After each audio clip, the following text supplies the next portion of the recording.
Well, you can tell we're excited. We're all here early.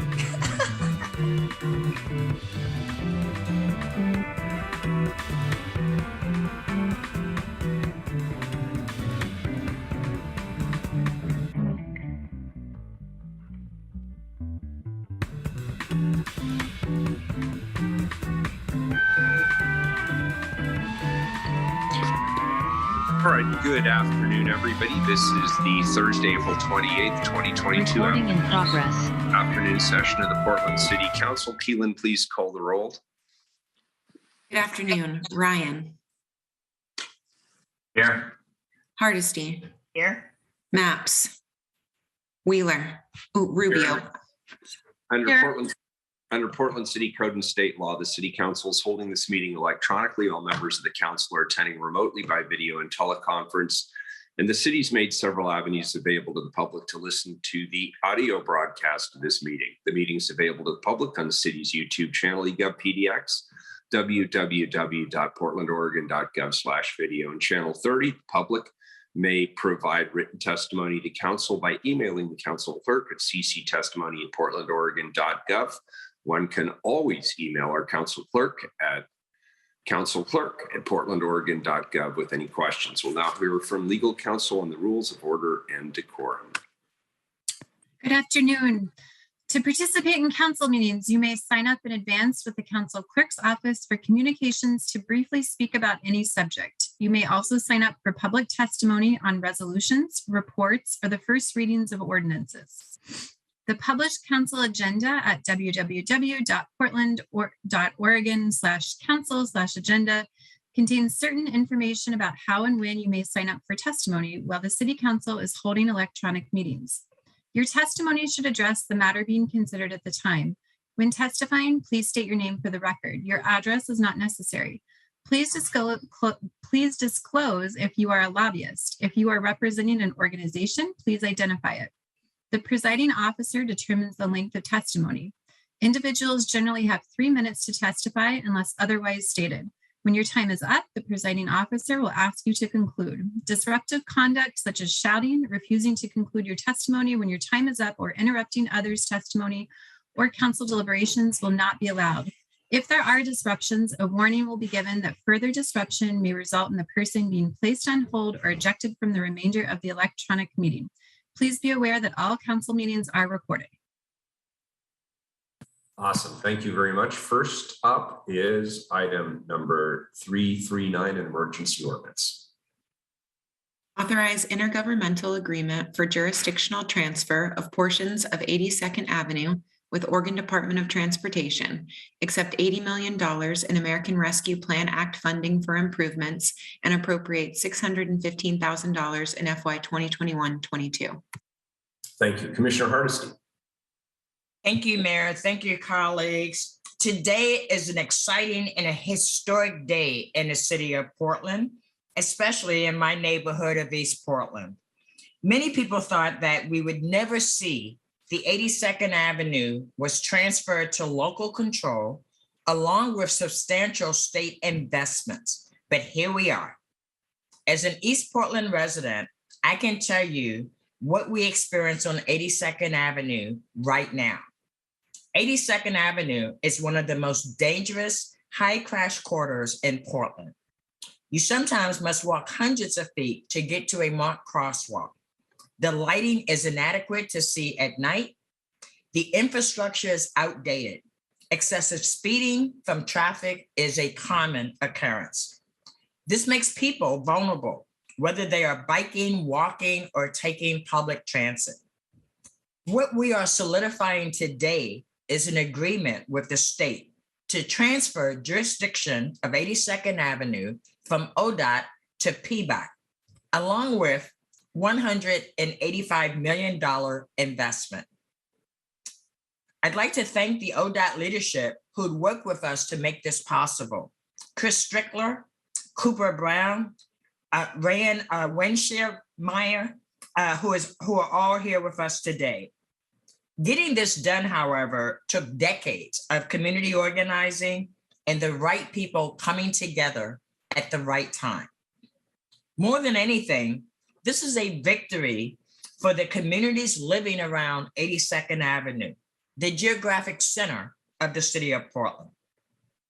East Portlanders organized and fought for this change for decades and helped elect the leadership that would prioritize a safer 82nd Avenue. Among the many community-based organizations to thank include Apano, Oregon Walks, Unite Oregon, Verde, Opal, Street Trust, and so many more. My office has been deeply involved in this effort, working closely with Pibac, elected officials, community advocates, and the city government relations team. The breakthrough we made was due to new leadership from East Portland, including Representative Con Pham, which really highlights the importance of the diversity of representation. Representative Pham and I have deep roots in this community, and we know the impact traffic violence is having on all communities and the disproportionate impact it is having on communities of color along 82nd Avenue. Fighting for this diverse community alongside Representative Pham was elected leaders including Representative Barbara Smith Warner, State Senator Michael Dembro, and former Speaker of the House Tina Kota, as well as former State Representative Alicia Kinney Geyer. Thank you all for your many years of advocating for the safety of East Portland's diverse communities. I know Pibac is excited to get to work, and their immediate focus will be on safety improvements. As the project advances throughout the years, we will have the opportunity to create robust community engagement to create not just a safer, but a more vibrant 82nd Avenue. As we move forward with the long-term transformation, we must prioritize public transit. We need to remember that the TriMet Line 72, right here on 82nd Avenue, is the most populous bus route in the whole metro area. It's critical to provide safety for pedestrians, access to public transit, which the local community has identified long ago as a priority. Together, we will make this happen. There were many Pibac staff that have helped us get to the point of this transfer happening, including Julia Reed, Katie Root, Nicole Pierce, Dan Ladden, Zeph Wagner, Shoshana Cohen, David McGaldowry, Cameron Glasgow, Anthony Butzik, and Charles Radiska, John Wilson as well. Not to mention a huge number of staff from planning, engineering, and the traffic team at Pibac who have jumped in and started design improvements already. I want to thank Director Warner so much, Pibac, Odot, the elected leaders, and the community advocates who are all necessary to make this happen. Today, this is Portland's victory. It is our victory. Today we celebrate, and tomorrow we get back to work creating a safer, vibrant, and more resilient city. And now let's hear from some of the Portlanders directly impacted by the current conditions on 82nd Avenue and hear about their hopes for the future in this new video made by Adrian Knentz from Pibac's communications team. If the clerk would be kind enough to play the video.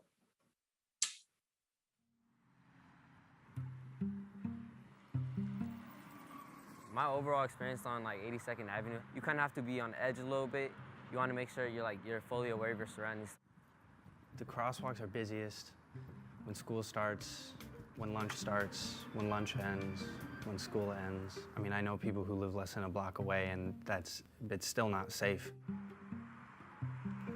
There are some times where it's kind of hard to cross the street because people only stop when it's a red light. A couple of the things I feel are like unsafe on 82nd is like the drivers not being aware of like the people crossing the street and all that, or like sometimes just ignoring the traffic lights when it's on yellow. They'll just speed up. When students arrive in the morning and they're crossing this 82nd and Northeast Davis, it's kind of a toss-up. A lot of times drivers aren't aware that it's a school zone, or they are aware and they're still going like 30, 40 miles an hour. There's some days where I have like, I'll count 3 or 4 cars that run the red light. Sometimes cars will stop in the middle of the intersection. It feels like it's on a precipice of an accident waiting to happen, kind of daily. We had a student who passed away my freshman year from a car accident outside of the front of the school. It's not like it's unfamiliar, the dangers of at least just the crosswalks. It's gonna take a lot, and I don't have all the answers, but I have seen the consequences of there not being any answers.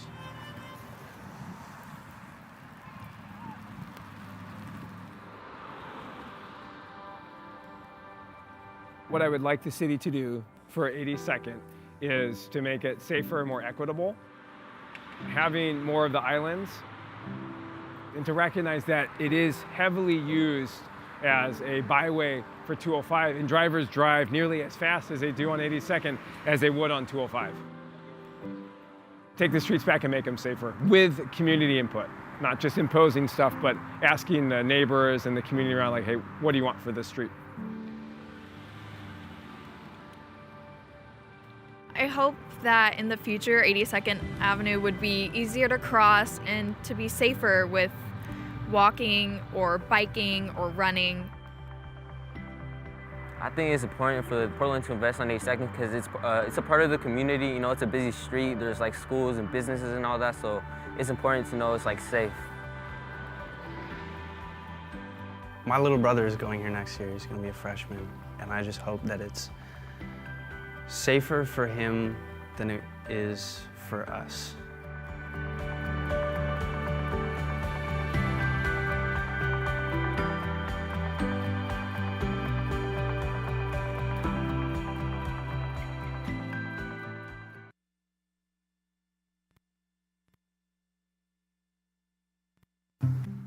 Testimony for today, but I will turn it back over to you, I believe. Commissioner, I think I'm going to take over from here. My bad. Okay, Chris, take it away. All right. Thank you. Yep. Thank you, Commissioner Hardesty, for your perseverance in getting us over the finish line. I really appreciate it. For the record, I'm Chris Warner. I'm Director of the Portland Bureau of Transportation. We're excited to bring forward the formal jurisdictional transfer of 82nd Avenue from state control to the city. As the commissioner said, it's been a long road, about 7 miles of road to be exact, much longer. For Pibac and for Portland, it's a big day, it's a big lift, and it's a huge responsibility. Next slide. I'll talk briefly about how we got here and what this transfer means. Then staff will go over what we'll be doing for the next 4 years for the critical safety improvements.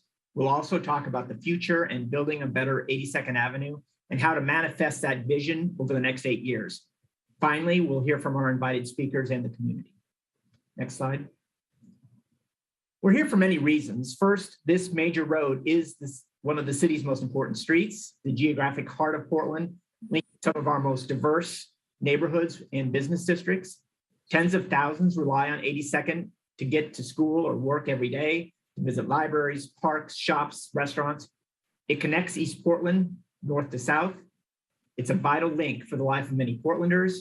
In addition, as the commissioner referred, TriMet buses on 82nd are some of the busiest in the region, with ridership staying strong throughout the pandemic.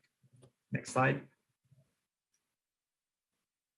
Of course, 82nd isn't just one of the most important streets, it's one of the most dangerous. We're here in large part due to the sobering statistics and grim record of traffic violence on 82nd. Looking at a 5-year period from 2015 to 2019, there were nearly 2,000 crashes on 82nd. That's nearly 1 per day, with 76 people killed or seriously injured, nearly 15 per year. Most of those killed were people crossing the street, accounting for more than 3 out of 4 deaths from traffic violence over that period. Last year, 2 pedestrians were killed the same month trying to cross the portion on north of Sandy. And in the last 15 years, since 2007, 19 people have died. That's 19 too many. And we're here to do our part, to do better by these communities and neighborhoods to make this vital road safer. Next slide. As you might expect, there's a lot of work ahead. If you've driven on 82nd Avenue lately, you know it's in need of major repair. Nearly every aspect of 82nd Avenue needs work. The pavement, the sidewalks, the curb ramps, if they exist at all, traffic signals, street lighting, pedestrian crossing, transit stops, really all of it needs help. Next slide. So what got us here? It's a mix of this road's importance, the staggering death toll, and the safety improvements we all know are needed. But we're here primarily because of the voice of community leaders holding us accountable. This jurisdictional transfer is a culmination of years of work, decades of work in some cases, by this community and their state and local representatives. That advocacy and urgency is why we're telling our Pibac staff to show up differently in this corridor. We're not simply here to attend to a roadway, we're here to attend to the community. And it's not enough to say that 82nd Avenue no longer serves as a highway. It's how we at Pibac make the road serve the community as a main street, as a civic corridor, how our work can be a catalyst for the community's vision.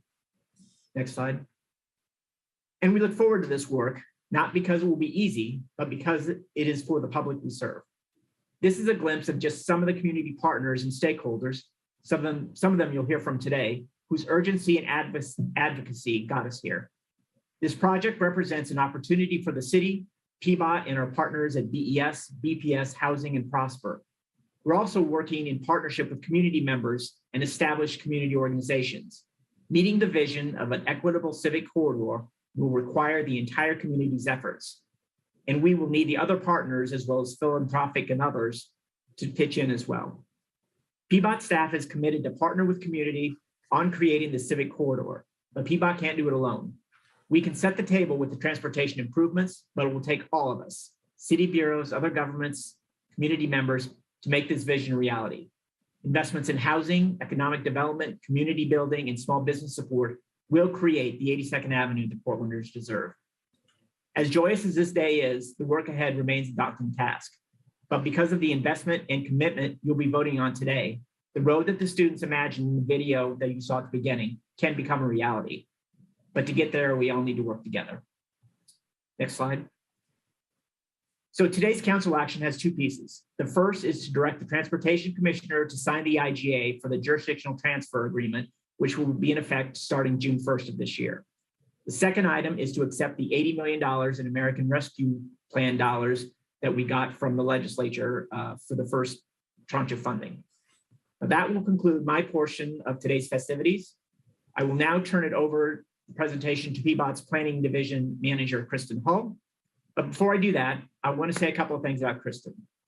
I've been doing this work a long time, and over the years, I have been in countless meetings on 82nd Avenue. When it looked like that legislation to transfer the facility might have legs, I tasked Kristen to negotiate on the city's behalf to come to an agreement on what the state of good repair should be for this road. Kristen's persistence, knowledge, and ability to wrangle the parties together and to come up with a deal that benefited the city was truly amazing. Not in my wildest dreams did I think we'd be here today. Kristen, on behalf of Portland, thank you. And especially on behalf of the people of East Portland, we are indebted to your work. And also joining Kristen will be Julia Reed, our senior planner, who's also done amazing work on 82nd. So Kristen and Julia will walk us through the details of the transfer and Pibac's strategy for investing the first $80 million and beyond. So Kristen, you're up. Thank you for those kind words. For the record, I'm Kristen Hull. I'm Pibac's Planning Division Manager, and I'm absolutely delighted to be here today to talk with you about the transfer agreement and the investment strategy for the first $80 million of funding that will make a difference right away in the way this street performs for Portlanders. So what is transferring? We're transferring 82nd Avenue from Northeast Killingsworth Street to Southeast Clatsop. And that includes some sidewalks that are not already under the ownership of the city. It also includes stormwater assets that are owned by the Bureau of Environmental Services. So this isn't just a Pibac action, this is truly a city action and involves multiple bureaus. In this transfer, Odot will retain ownership of the bridge that spans I-84 and the railroad. They'll also retain ownership of a couple of intersections and traffic signals. This transfer date, with your approval, will be June 1st, 2022. So it is just about a month away. We've talked a lot about funding for this corridor, and I think that's a really important part of this transfer agreement is funding to actually make this road safer and better maintained than it is today. That first $80 million is funding coming from the state. The state legislature designated part of the American Rescue Plan Act funding for this facility. That funding must be used by 2026 with actually an obligation deadline in 2024. So just around the corner in transportation land. That'll be followed by a $78 million investment from the Oregon Department of Transportation. We'll be working with them on the shape of that funding, but they've committed to it. And we also in that agreement committed to $35 million of funding from the city of Portland. And that will be programmed through our capital investment plan that uses all the sources of funding we use on that, which is SDCs or system development charges, general transportation revenue, grants, and both of the regional, state, and federal levels. Want to be clear, though, that this funding will not meet all of the needs on 82nd Avenue. The Metro investment measure process in 2020 identified nearly $500 million of needs on 82nd Avenue. So we will be looking for ways to continue to deliver on the community vision, but this is an important step forward in that area. So we're getting to work already. And this has been one of the most exciting parts of my career is getting to really leverage a team at Pibac to start work right away. So when the legislature appropriated the dollars last July, we immediately started to say, what are we going to do with that first $80 million of funding? And so it's important to acknowledge there's already work underway on 82nd Avenue. Both Odot and the city have already begun to try to invest to improve both the asset condition and the safety, and that was predated actually the transfer agreement. So there are crossings that are under design now and will go to construction, and a repaving project in the southern part of the corridor from Foster Road to the city limits that are already in progress and will continue to be led by the Oregon Department of Transportation. As we look at that $80 million, we are programming that against street lighting, pedestrian crossings, corridor safety, and a major maintenance project. And I'll talk about the details of each of those things as I go forward. So when it comes to lighting, we want to add street lighting to improve visibility for everyone using this street. Right now, there are segments of 82nd that don't have street lights on both sides of the street.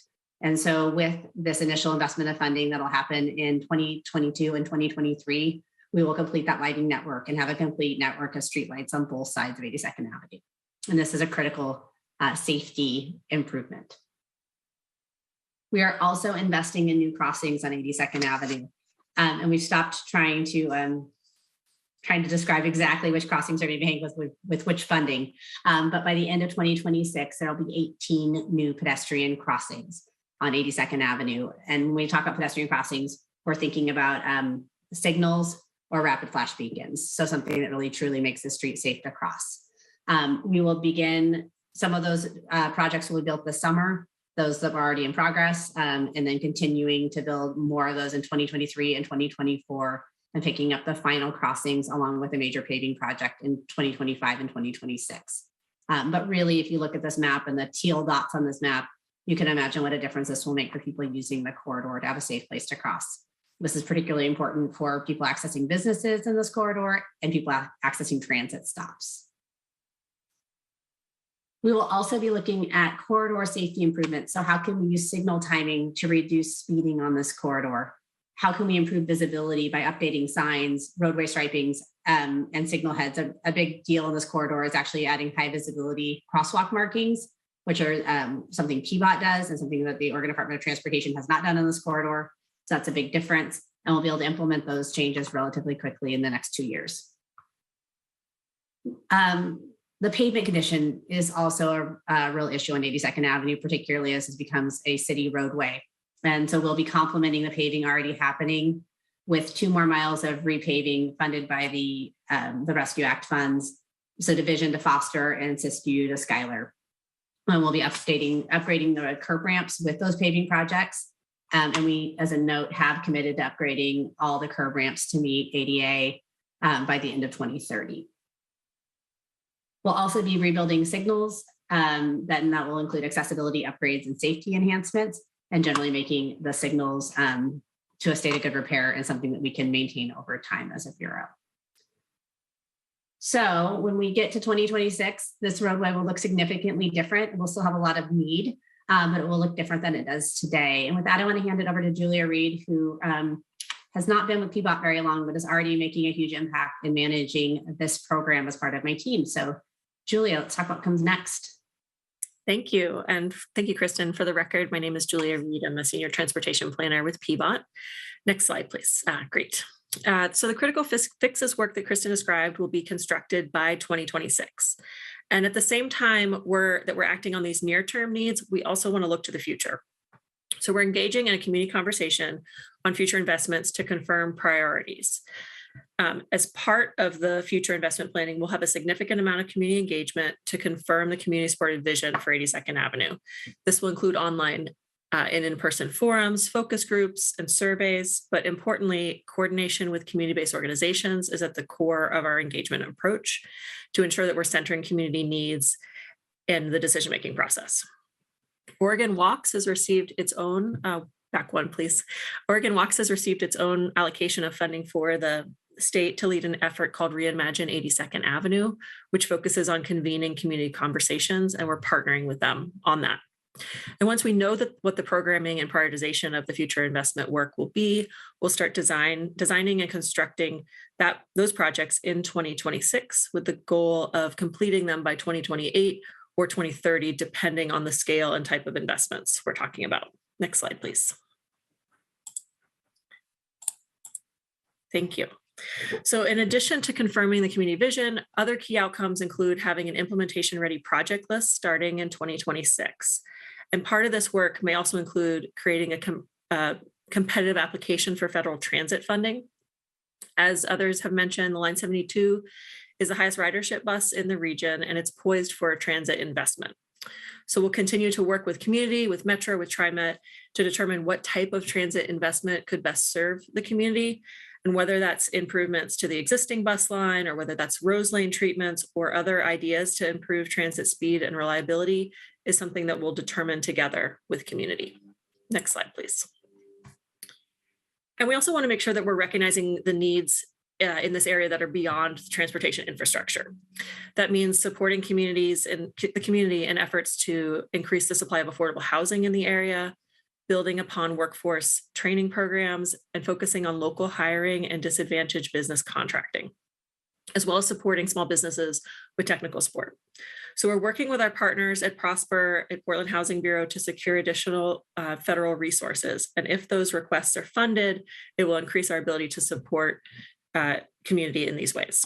At the same time, we're also working with Metro on equitable development strategies to accompany future investment in 82nd Avenue. Next slide, please. I'd like to encourage everyone to visit the project website, sign up for updates about the project to stay informed. And next slide, please.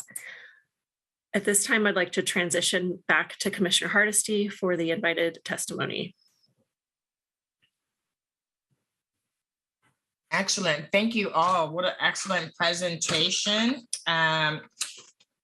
I don't have the list of our invited testimony. Was that sent to me?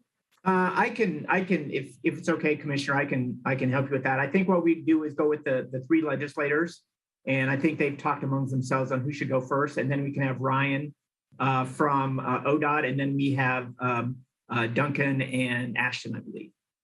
Excellent. Thank you so much. So we have, I know I saw State Senator Michael Dembro. Want to start with our State Senate and take it from there. Yes, I'm happy to. Thank you, Commissioner. Mayor, Commissioners, I want to thank you for taking this important, as the Commissioner said, historic and exciting step today. I'm Michael Dembro. I'm the Senator for District 23, which includes most of the parts of Northeast and Southeast Portland traversed by 82nd Avenue, from Northeast going in the north to Southeast Duke in the south. I knew that 82nd was full of problems firsthand from my days teaching or having meetings at PCC's Southeast campus. But it really wasn't until I was running for office in 2007, 2008, and door knocking in neighborhoods on both sides of the avenue that I really understood the magnitude of the problem. Whether it was the potholes, the speeding, the many accidents and deaths, the lack of access for residents with disabilities, the sense of ugliness, the sense that residents there were undervalued and ignored, that 82nd was a barrier dividing communities rather than a bridge uniting them. I heard it all at the doorsteps. And sadly, most of those challenges continue to exist today, many years later. During that time, I or my staff attended countless meetings with passionate residents and representatives of the city and Odot. I submitted legislation and lobbied to create task forces on the issue of orphan highways that would prioritize projects, feeling sure that 82nd would rise to the top. That didn't work out, but it did create broad awareness within the legislature and the agencies of the need to prioritize 82nd. Among my colleagues, when you said orphan highway, they heard 82nd Avenue. And thanks to the work of my colleagues before you today, especially Rep. Pham, along with Commissioner Hardesty, when the stars aligned, we were able to seize the moment. No more pointing fingers. It's the state's responsibility. It's the city's responsibility. Council, the people who travel on 82nd Avenue, who live on it, who live adjacent to it, who shop on it, who go to school and college on it, they are Portlanders and they are Oregonians. It's not an either or, it's not a siloed problem, and it won't be solved by siloed solutions. It requires a true partnership. The action you're taking today is the culmination of years of hard work by many on this Zoom and not on this Zoom, too many to thank. But it will help make Portland a safer, more livable city for generations to come. I really appreciate the way that Pibac has jumped right into this work. And I look forward to the ongoing work of transferring jurisdiction and revitalizing this area. And metaphorically speaking, if there are any residual potholes or bumps in the road as it's being implemented, please consider us your road crew. You know where to find us. Thank you again. Thank you, Senator. I really appreciate you. Next, we'll hear from Representative Smith Warner. Thank you so much, Commissioner Hardesty, and thank you to everyone for having us here. I will just briefly say that it has been a pleasure watching this really finally take place. I was trying to remind myself of some of the other orphan highways around the state. So my main involvement, when I first became involved in this, really was reminded of the import was in 2017, when the last time we did a significant transportation package as a state. And as part of our tour around the state, we saw orphan highways, as Senator Dembro mentioned, in all parts of the state, from Southern Oregon to Central Oregon, and there are multiple ones around the Portland metro area. So, and to acknowledge, as it's important to assume good intent. And so we do need to acknowledge that when a state is in charge of a road, they have different priorities than the city does or will. So for the state, it was a mode of transportation. The goal is to get vehicles and their goods through and on a roadway as rapidly and easily as possible. As a city that is concerned about livability and about community and what that street represents to that community, we have a very different perspective. So I know that as part of the House Bill 2017 in 2017, we did not get 82nd in as one of the orphan highway transfers, but we did start with a couple sample ones to demonstrate so that we could get the kinks worked out of how it could work. And I just want to acknowledge how critically important it is that there is investment from everyone about this, that the state isn't just saying, here you go, good luck, City of Portland, see what you can make out of that street. We are not only the ARPA money that we invested as a legislature, but also the future Odot commitment to that. It's really critical that we engage and don't just and engage the community and engage with resources to make this into the street that can really redefine that community. And I will second what Senator Dembro said about please make sure, keep us involved because we are all very invested in this. It's exciting to see how Portland will be able, I think we will be a model for how they do this in other parts of the state to really acknowledge the impact on the community that these roads have. And I also do want to call out, in case maybe they've been mentioned before, but I do want to call out both Congressman Earl Blumenauer, who has been very engaged in this from the start, as well as former Representative Alyssa Kenny Geyer, who was very involved in the community work on this as well. And just say that I'm thrilled to be here seeing this happen. And with that, I will turn it over to Representative Confam. Oh, no, you can't take my job, Representative. Oh, sorry. Thank you so much for that excellent testimony. And yes, now we'll turn it over to Representative Confam. Thank you both. Yeah, for the record, my name is Confam, State Rep for House District 46. And it's so moving to be here today because to be on both sides, after so many years as a community organizer, before I joined the legislature, I spent years knocking on doors and talking with community members and advocating for changes and investments on 82nd Avenue. And so to be here today is just is an incredible moment for me. And this agreement truly is a testament to the power of community organizing and refusing to take no for an answer. We all deserve safe streets and neighborhoods. This historic funding and agreement brings real changes for the thousands of residents that rely on this street. I'm excited for the resources to start to actively envision the future of 82nd Avenue and build a place where all of our students and families and communities can stay here and thrive. I want to thank many of the same people who were thanked, so I don't want to repeat myself, but it's just the work of so much unrelenting commitment from 82nd Avenue Improvement Coalition, Apano, the Street Trusts, and Oregon Walks, and so many legislators of the past, like former Rep. Alyssa Kenny Geyer.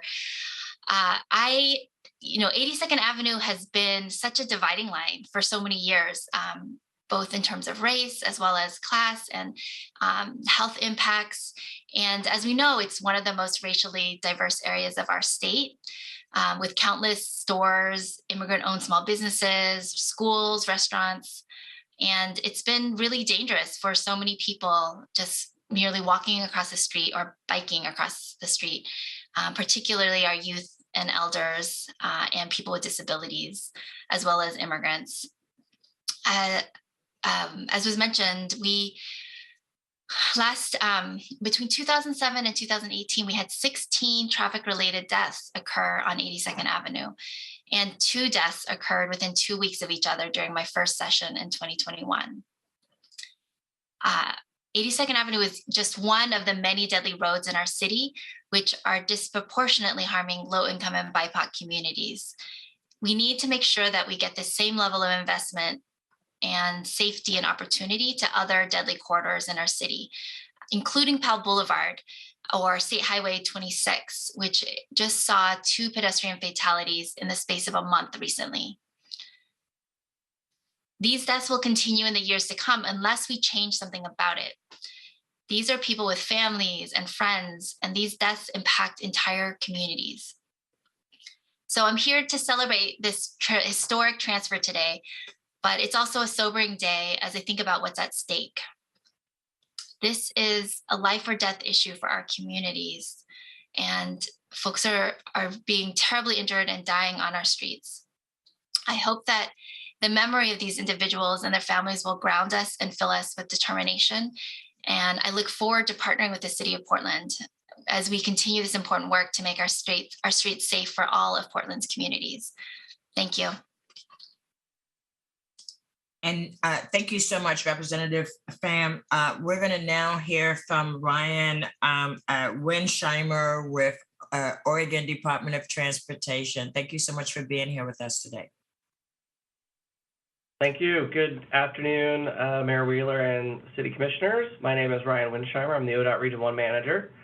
As Commissioner Hardesty stated earlier, today represents the culmination of many years of hard work by many of us in this virtual room today, many community organizations, and several legislative champions. The ones that are with us today, thank you so much for being here and being our champions. But many along the way have also helped us get to this point. As you know, the idea of transferring 82nd Avenue stretches back decades, beginning with strong advocacy from the community. Over those years, Odot and Pibac have worked together to make important incremental improvements, like new crossings, like lowering the speed limit, installing feedback signs, but we simply haven't had the funding necessary to truly transform the roadway from that important highway function it served before 205 was built into the city boulevard the community has been asking for the last, since the construction of I-205. When the legislature asked Odot and Pibac to present a shared agreement on cost of transfer, our years of planning for this moment paid off. With the $80 million commitment of ARPA funding from the legislature and the Oregon Transportation Commission's commitment of $70 million, we're now in a position to seek your city council approval of the transfer and to begin the transformation of 82nd. I'd like to recognize the Pibac staff who came together and developed a solid plan to get this transfer over the finish line. Specifically, thank you to Director Warner, Art Pierce, Kristen Hull, Katie Root for your leadership, and the whole Pibac team for this monumental effort of pulling all the pieces together. I'd also like to thank my team here at Odot, including Kristen Stallman, Mandy Putney, Ted Miller, Bert Hartman, Mike Kimlinger, Shelley Romero, Ula Janik, and many others who built this foundation of trust with the city that's needed to really work through this complex task. I'd like to recognize the leadership of the Oregon Transportation Commission, who in November approved the Odot $70 million commitment to this effort. And as challenging as this effort seemed at times, I'm almost certain the task of delivering all of these planned transformational improvements is going to be even more challenging. Taking on this new road is not easy. Believe me, as someone who just took on Cornelius Pass Road as a new highway, I speak from direct experience. It can be tough, but in this case, the city has a solid plan. I'm excited to see that plan. I'm excited to see it being delivered. And with $150 million provided by the state, it also has the funding necessary to really make these transformational improvements for the communities on 82nd have been asking for. Odot has been and will continue to be a strong transportation partner with the city of Portland. In fact, we're still planning to cut the ribbon on 2 new RFBs, which is those rectangular rapid flashing beacons, one at 82nd Pacific and one at 82nd Mitchell before the official transfer date of June 1st. And we're committed to continuing to work with you to improve the safety and operations of our integrated transportation networks into the future. Odot's pleased to hand over the keys to 82nd Avenue with the knowledge that it will be in good hands into the future. So thank you again for your partnership and the opportunity to be with you and celebrate today. Thank you very much.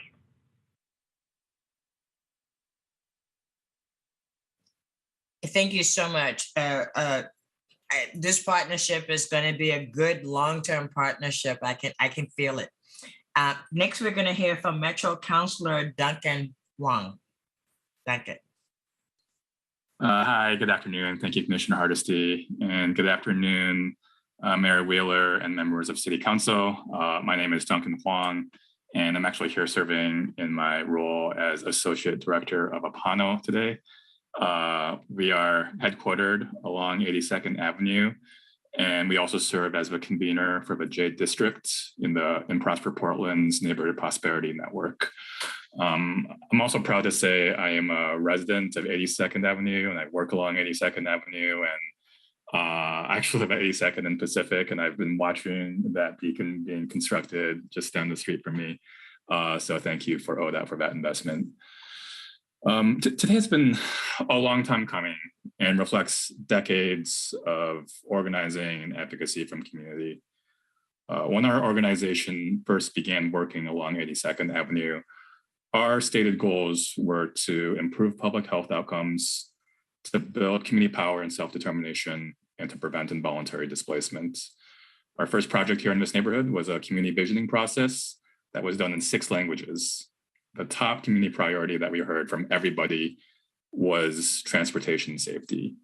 Indeed, between 2007 and 2017, 196 people were killed or seriously injured along 82nd Avenue. So alongside many other advocates, we worked tirelessly across legislative sessions and with local jurisdictions and Odot to address this emergency. This includes working on 2017's Odot Avenue of Roses implementation plan. We advocated in 2018 at Metro for including 82nd Avenue in the RTP constraint list. We worked on House Bill 2846 in 2019 to study orphan highways across the states that failed. And we worked on the Let's Get Moving transportation measure in 2020, which also failed. So finally in 2021, well, stars aligned, as folks have said, and we were able to get the funding secured for jurisdictional transfer. So that was a decade of no's. Persistence was key. And every year we were getting, no, not this year. It's a great idea, but it's not going to work out until we finally got to a yes.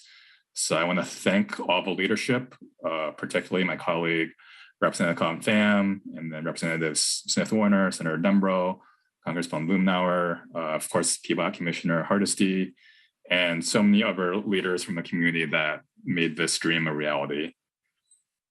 We're proud of our work serving our community. And through the J District, we've worked daily with community members to build community cohesion. And this includes, participating in all these planning processes and doing advocacy. We've been, have leadership development programs. We've worked on building affordable housing, small business support, and during the pandemic, working on food security. In the 2020 census, the J District census tract, which reflects kind of our work from 2010 to 2020, became even more diverse. The Asian American community in the J District grew 26.9%, and Black communities grew 17.1%.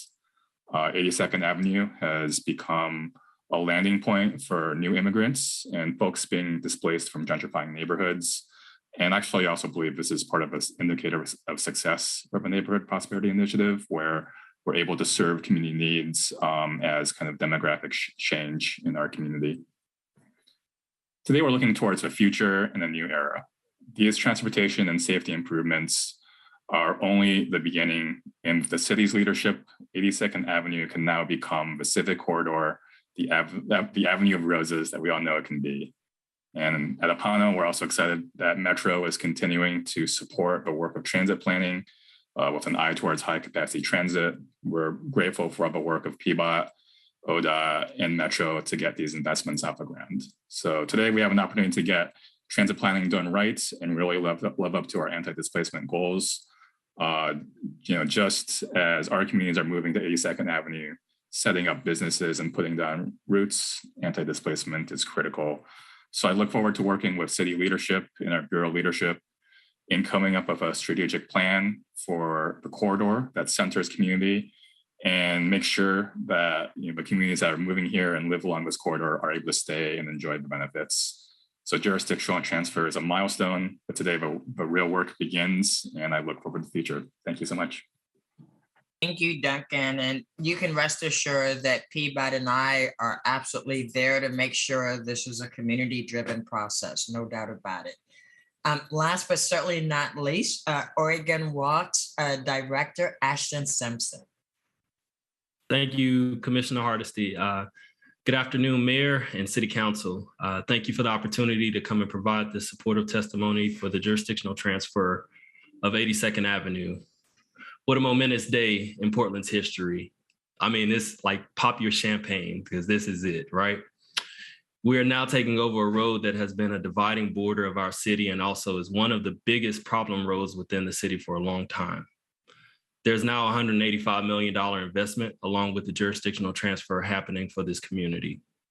We have a real opportunity to bring in equitable development and real outcomes that can really lift up folks who live, work, worship, and play on 82nd Avenue. Let's also take a moment to honor all those folks, some who've spoken today, who have put in tireless efforts and countless hours into advocating for 82nd Avenue. Throughout the years, many individuals have been harmed, injured, or lost their lives on this dangerous road. Last year, when we lost 2 folks in a period of 2 weeks in a less than 200-foot distance from one another, we held a rally. The outcomes of that rally were momentous. from the permanent speed reduction down to 30 miles per hour, to the appropriations to bring the road up to compliance, and the ultimate transfer. We stood on the shoulders of those advocates and community groups and completed the mission. I have to recognize that we pushed it across the finish line. As we reimagine 82nd Avenue, I hope we hold a few things in mind. Many people have died and countless more have been injured on the corridor. Safety must be a priority, which means more and protected spaces for pedestrians. It means places where cyclists can be safe.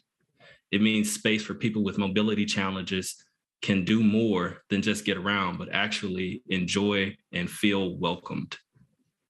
Now that we have ownership as a city over this corridor, it will be up to us to decide what that road will look like and how it will work for the community. This effort must be led by centering the voices of community and lifting up how they would like to see this corridor work for them. As Oregon Walks leads the coalition down 82nd to reimagine what could be, we must make sure that our government agencies and partners are included at this table. I strongly urge this body to give your bureaus direction on supporting the community-led efforts on 82nd Avenue. We need to ensure that future developments occurring in this space have the full attention of our bureaus and the issues the community advocates for are addressed. As I understand it, this will be the biggest project of investment in a low-income and diverse community that the city has ever embarked on. 82nd Avenue is the highest ridership corridor for transit. And as we reimagine 82nd and plan for a future where we take seriously the climate crisis we face, prioritizing our transit riders and work to ensure that their service is regular and reliable.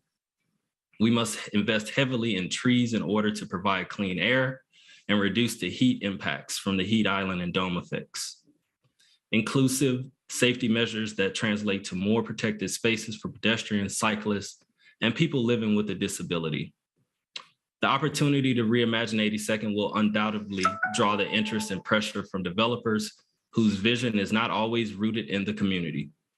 Adopting and centering an anti-displacement perspective, intentionally developing affordable housing opportunities and support so that folks who live there now can remain in their community will only make this project stronger.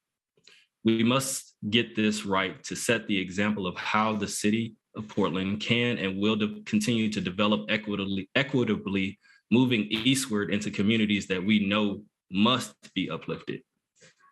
This is a moment when we need to give people vision, give them hope for better outcomes, and also to build trust and let them know that the city of Portland is paying attention and that it cares.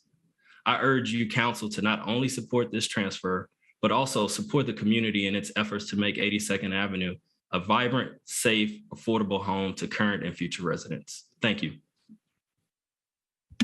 Thank you so much, Ashton Simpson. I know there was a reason why I held you for last, because you absolutely hit on all the points that I think are really critical, that as we imagine 82nd Avenue, centering those community voices will be vital, and ensuring that those who live, work, and worship on 82nd Avenue today will be able to continue to have that opportunity after the development happens. That's not normally a thing that is so, but I want you to know today I am committed to that. And before I turn it back over to the mayor, I do want to take a moment to really appreciate Stacy Cowan, who is our government affairs representative, who spends a lot of time in Salem trying to get our legislators to support the city's legislative agenda. And she did a fabulous job of helping us bring this project over the finish line. So did not want to miss the opportunity to publicly thank Stacy.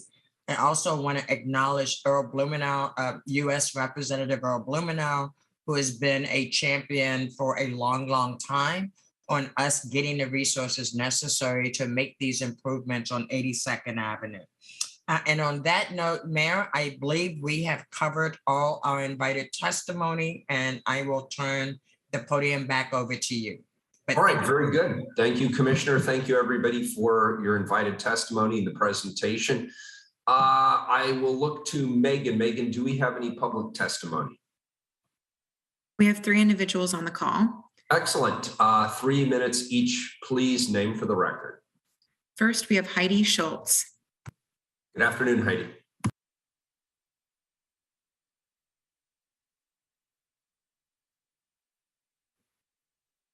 Looks like you're on mute, Heidi. Here we go.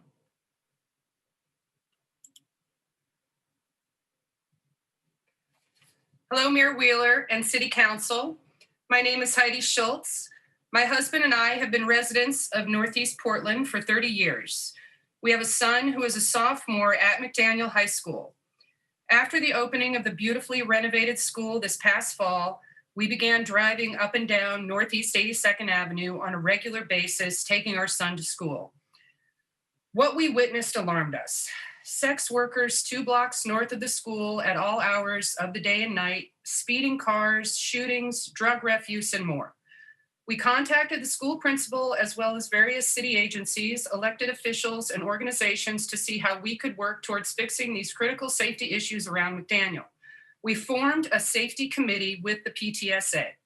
We were invited to join a roundtable meeting of community members in January where Pibac shared plans for 82nd Ave improvements.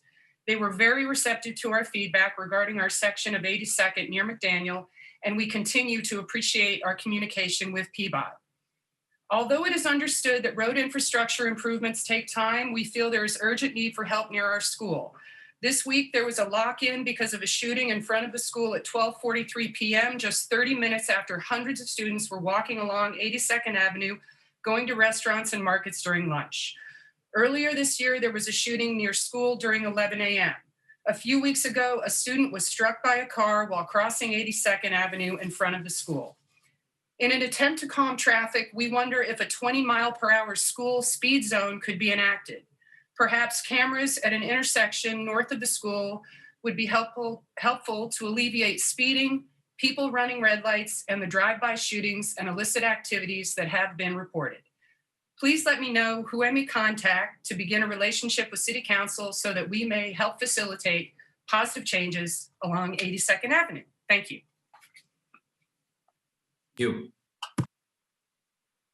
Next, we have Michael Sonlittner. Michael. Hello, folks. This is an historic day, and I do feel like celebrating. I thank everyone who has covered most everything I wanted to say already. I myself live on Southeast 80th Avenue, have for some 16 years, and I am a trustee at Portland Community College, which of course has a campus at Southeast 82nd and Division.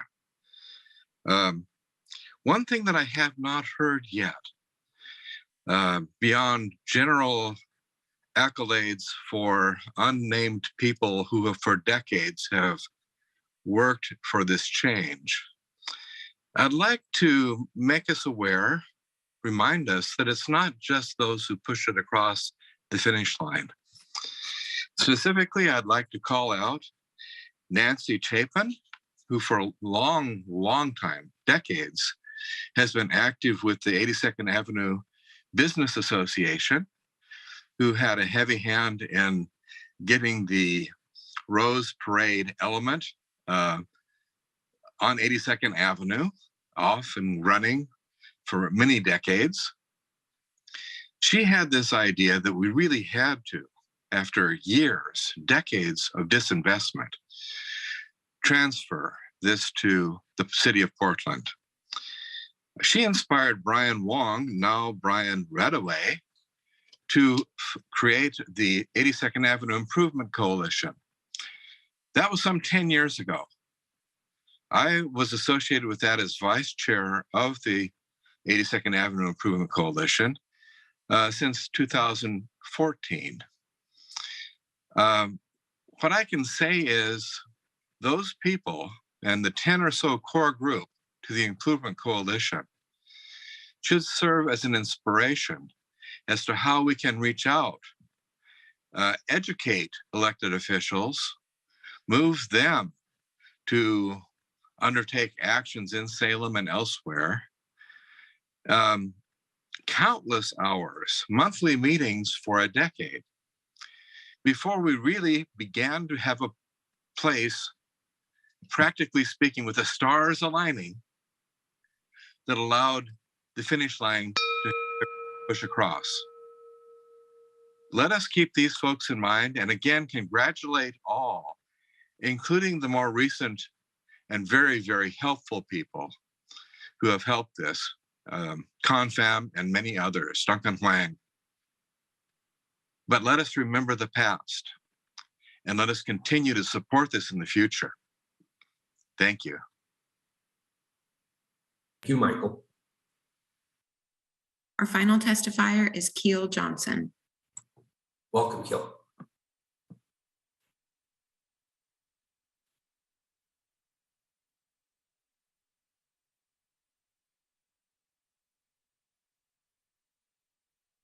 I don't see that person.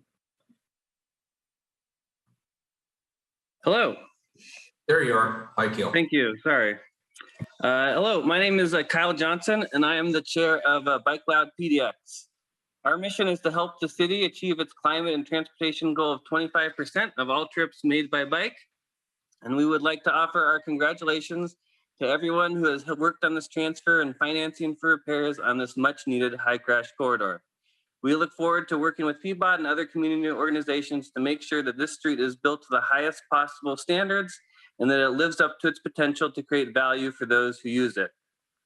Making streets like 82nd safer for all users is crucial for extending the benefits of our bicycling network east. But the work is far from over. One of the reasons we are here is that Odot and Pibac have very different missions. For so many of the other parts of our city to be successful, we need to be the city in control of our streets. The Oregon Department of Transportation still controls many more of our high crash corridors and have continued to be neglected at the cost of Portlanders' lives. At the same time, ODOT continues to spend millions on planning more freeway expansions. We need congestion pricing implemented before any more money is spent on planning freeway expansions, and we should use that money that is currently going towards these plans for transferring the rest of our orphan highways to the city. 10 years ago, there were several very high-profile crashes and consecutive deaths on Barbara Boulevard, which is also controlled by ODOT. There was significant media attention on Barbara, and ODOT even made a safety audit, which has never been implemented, and the attention faded. At the time, ODOT spokesman Don Hamilton said, "It's a complicated thing that you can't do quickly when you're considering the needs of everybody." That was in 2013. While it's important to celebrate today's victory, it's also important to acknowledge that this was necessary because ODOT's transportation policies, plans, and spending do not line up with Portland's. Until more orphan highways are transferred, we will have a hard time achieving our goals. Why should representatives in Eastern Oregon have more say over some of our most important streets than Portlanders? Thank you very much. Thank you, Megan. Does that complete public testimony? Yes, it does. All right. Thank you, Kyle, Michael, and Heidi for being here today and sharing your important perspectives with all of us. Colleagues, this is an opportunity to ask any questions you may have at this particular juncture. And I know that Chris and others are on the line to answer any questions that you may have. Seeing none, this is an emergency ordinance. Please call the roll.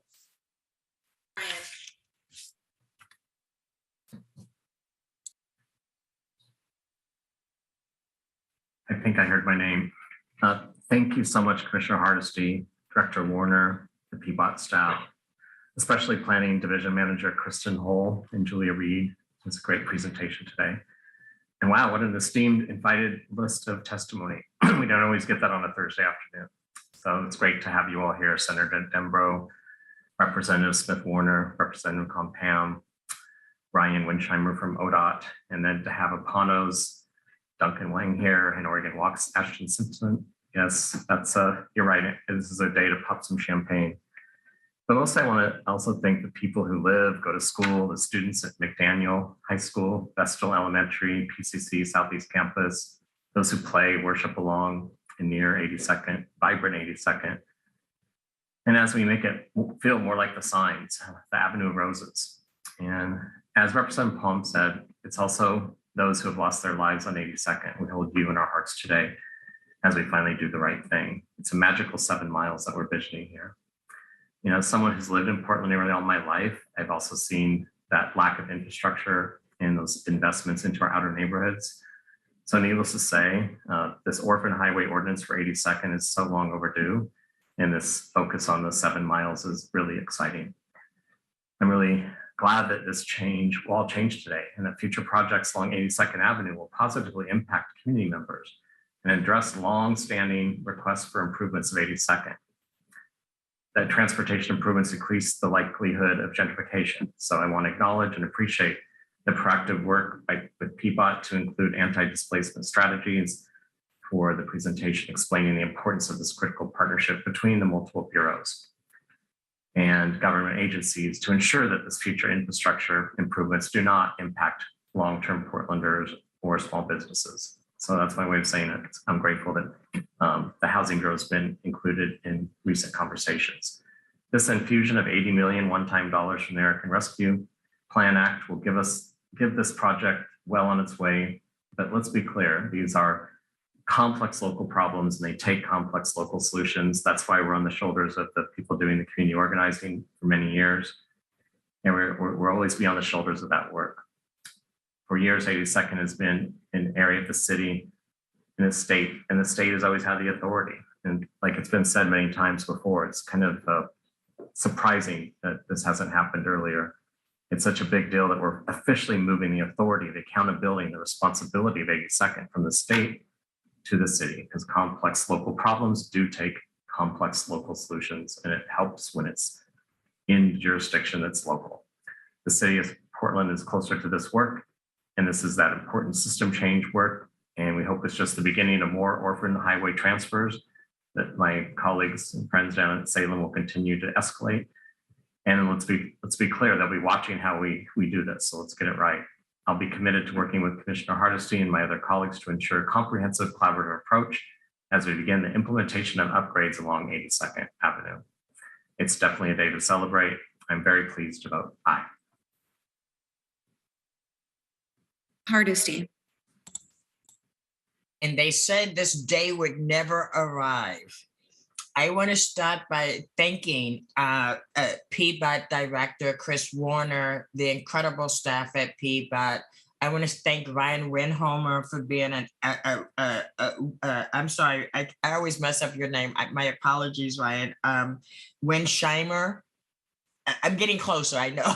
My apologies, I keep practicing. Odot has been a strong partner, and I just wanted my colleagues to remember that I want my colleagues to remember that this is a two-part process. The first $80 million is for specific safety improvements now and into the next 2 years. The bigger redesign, reimagining 82nd Avenue will start soon, but it is not, I just want to make sure you know it's two parts. And so that you can hold us accountable to the two parts that we're planning.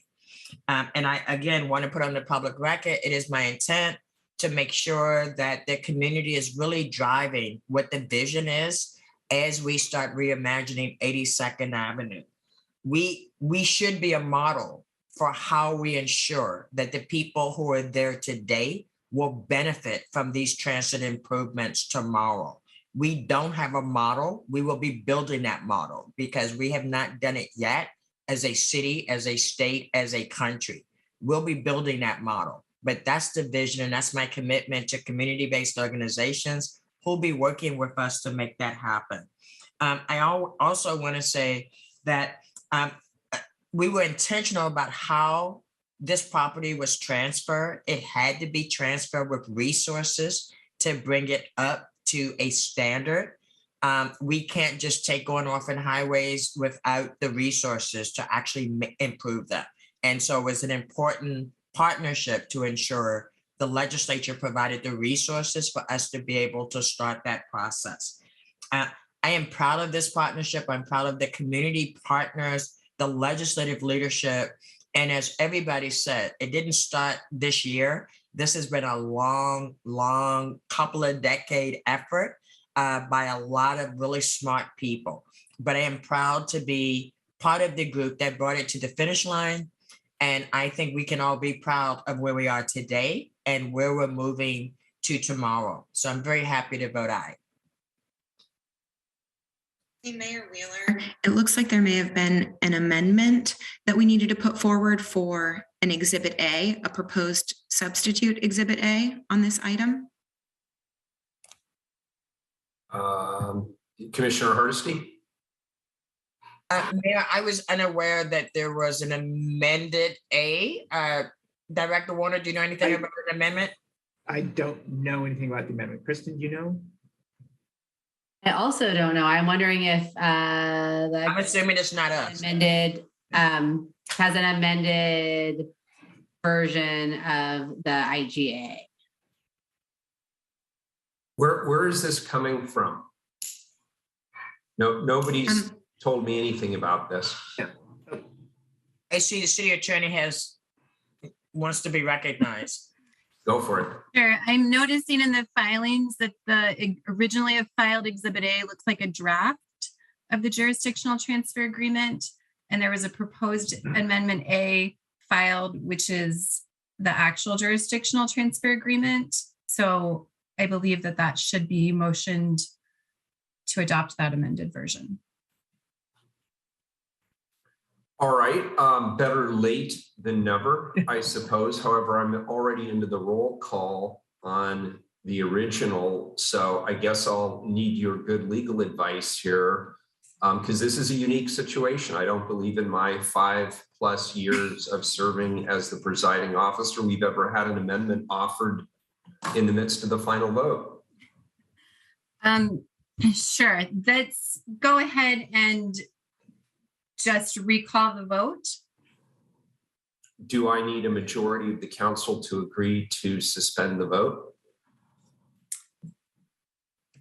Let's go ahead and do that since we're halfway through. I don't think that will change the vote. I would like to move that we revoke the vote, pull it back, end it, kill it, squash it, I second evaporate it. I second. I have a second from Commissioner Hardesty. Any discussion? Seeing none, call the roll on the motion. Ryan. Aye. Hardesty. Aye. Rubio. Aye. Wheeler. Aye. Okay, so we just found a way to go back in time. So now, can you please explain again what it is, the amendment is that you are proposing so that we all understand?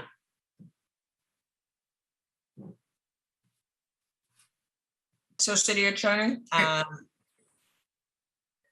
Sure, so I'm looking what was filed, which on the agenda, we have Exhibit A, which was filed.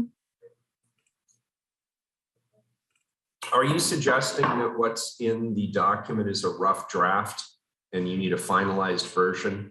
Correct. There was also a proposed amendment filed, which would be the final version. So that proposed amendment just needs to be adopted. Okay, so the proposed amendment is to substitute the draft with the final version. Correct. Commissioner Hardesty, do you want to make that motion? yes, Mayor, I move Amendment A to substitute the original document. I'll second. Any further discussion on the amendment? Seeing none, call the roll. Ryan. Aye. Hardesty. Aye. Rubio. Is this for not the final vote or Nope, this is just the amendment. Aye. Wheeler. Aye, so the amendment is now on the table. So we'll go back to where we were. We will now ask Megan to call the roll on the main motion as amended. Ryan. Don't worry, I will not repeat all of my comments. Everything I said earlier, I'm still all in. I vote aye. Hardesty. My apologies for the confusion. I was unaware, but we are all on the same page now. This is still a historic day and I'm happy to vote aye. Rubio. I want to thank Commissioner Hardesty and Pibac for all their work on this project and for bringing this item forward today. And I also want to do a big congratulations and thank you to Apano and Oregon Walks and the 82nd Avenue Coalition, all the other community partners, as well as Representative Senator Dembro, Representative Smith Warner, and many other legislators and community leaders and area residents. What a great day. This is such an exciting and profound moment for the people living and working and using 82nd Avenue daily. Up until recently, I lived 3 blocks away from 82nd for more than a decade. So I've experienced firsthand how important this street is for people walking and biking and going to school and driving in one of our most diverse neighborhoods in Portland. The changes to increase safety and access for neighbors and businesses is something that community's been advocating for decades. So this is very long overdue. It's so exciting now to see the results of this advocacy and the opportunities that this opens up. There's still significant planning and partnerships and work to be done, but I'm really grateful that we have a great start that was enabled by our state legislators.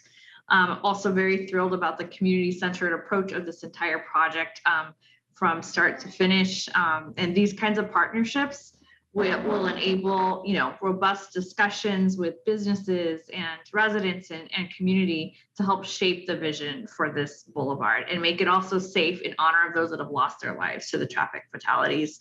So finally, just congratulations to all. It's a big win-win for our 82nd community. And this is a true collaborative partnership that should make all of us proud. So I'm so thrilled to see how this project unfolds, and I'm very happy to vote aye.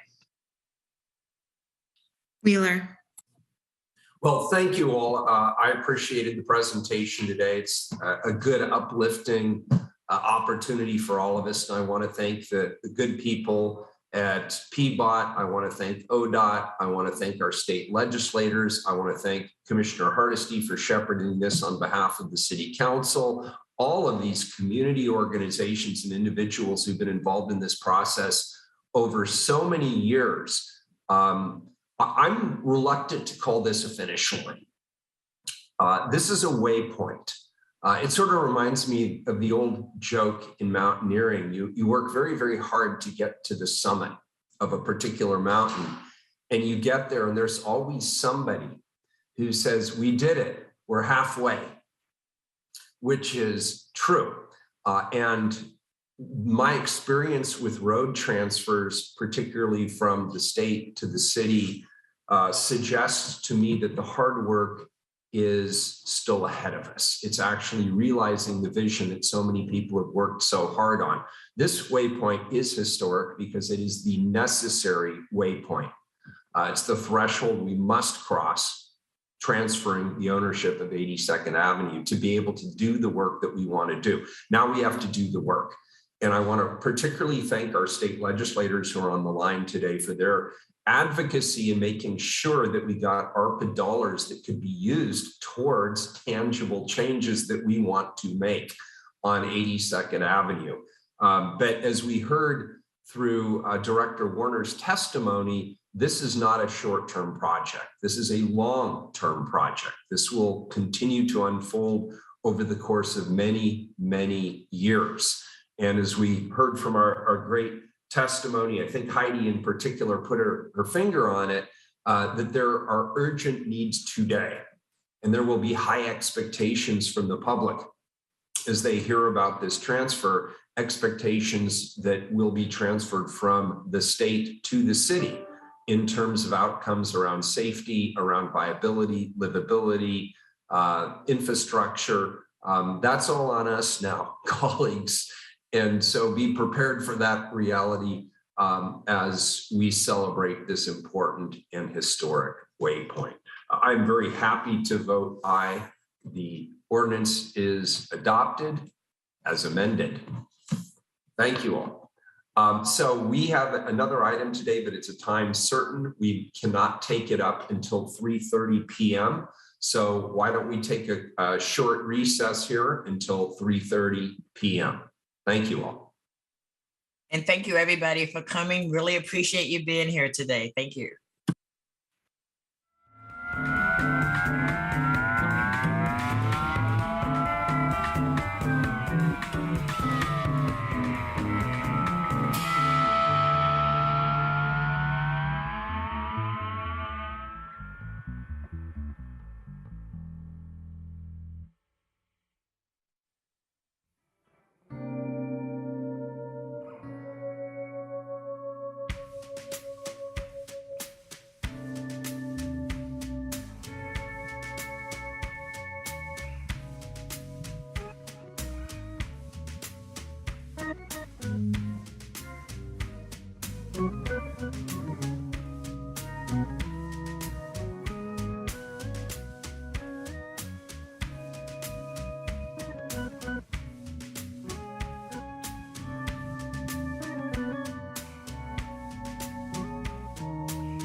please. Accept OIR Group Report, an independent review of the Portland Police Bureau, agency culture, community perception, and public safety in a time of change. Thank you. I will introduce, Commissioner Ryan. Yeah, thank you, Mayor. I just want to, for the record, say that I had something on my calendar for some time that begins at 4, so I'll be leaving at that time. It's such an important matter, but I did want to let everyone know that I am having trouble getting out of that commitment. So thanks. No problem. Thank you for letting us know. I'll turn this over to Robert Taylor and Michael Ganico. Thank you, Mayor. For the record, my name is Robert Taylor. I'm the Portland City Attorney, and thank you for mentioning Mr. Giannacco. This report was commissioned. Let me apologize to Mr. Giannacco for absolutely getting his name completely wrong. Sorry about that. I have said his name about 5 different ways over the past year, and he's been very generous with me. This report was commissioned by my office at the request of the mayor and Commissioner Hardesty in the spring of 2021. It was a result of the leak of the false information regarding Commissioner Hardesty in a hit and run. And the goal of the report was to do a cultural reassessment of the police bureau's culture and looking at 3 specific issues: racial bias, political bias, and resistance to change, and trying to assess whether the policies, practices of the Bureau were driven by those 3 items. And if so, what were the root causes and what were recommended best practices to address those root causes.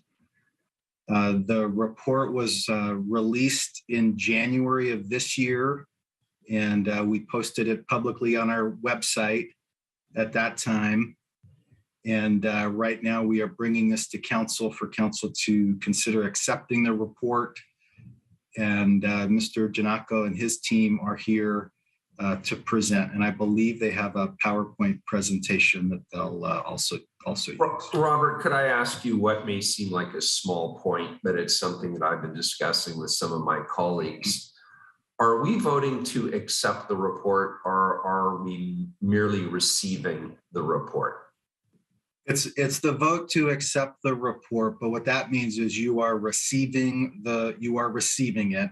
Accepting it doesn't mean that you agree with every single word or every single recommendation, or that you're validating it, but you're voting to receive. Thank you. That's been a subject of conversation amongst my colleagues and myself, and I just wanted to clarify that. Thank you. If I may, Mayor. Mr. Hardesty. Thank you. I was going to wait until later to ask this question, but since you asked your question, does this report have any validity after it's accepted into the city of Portland? What happens next?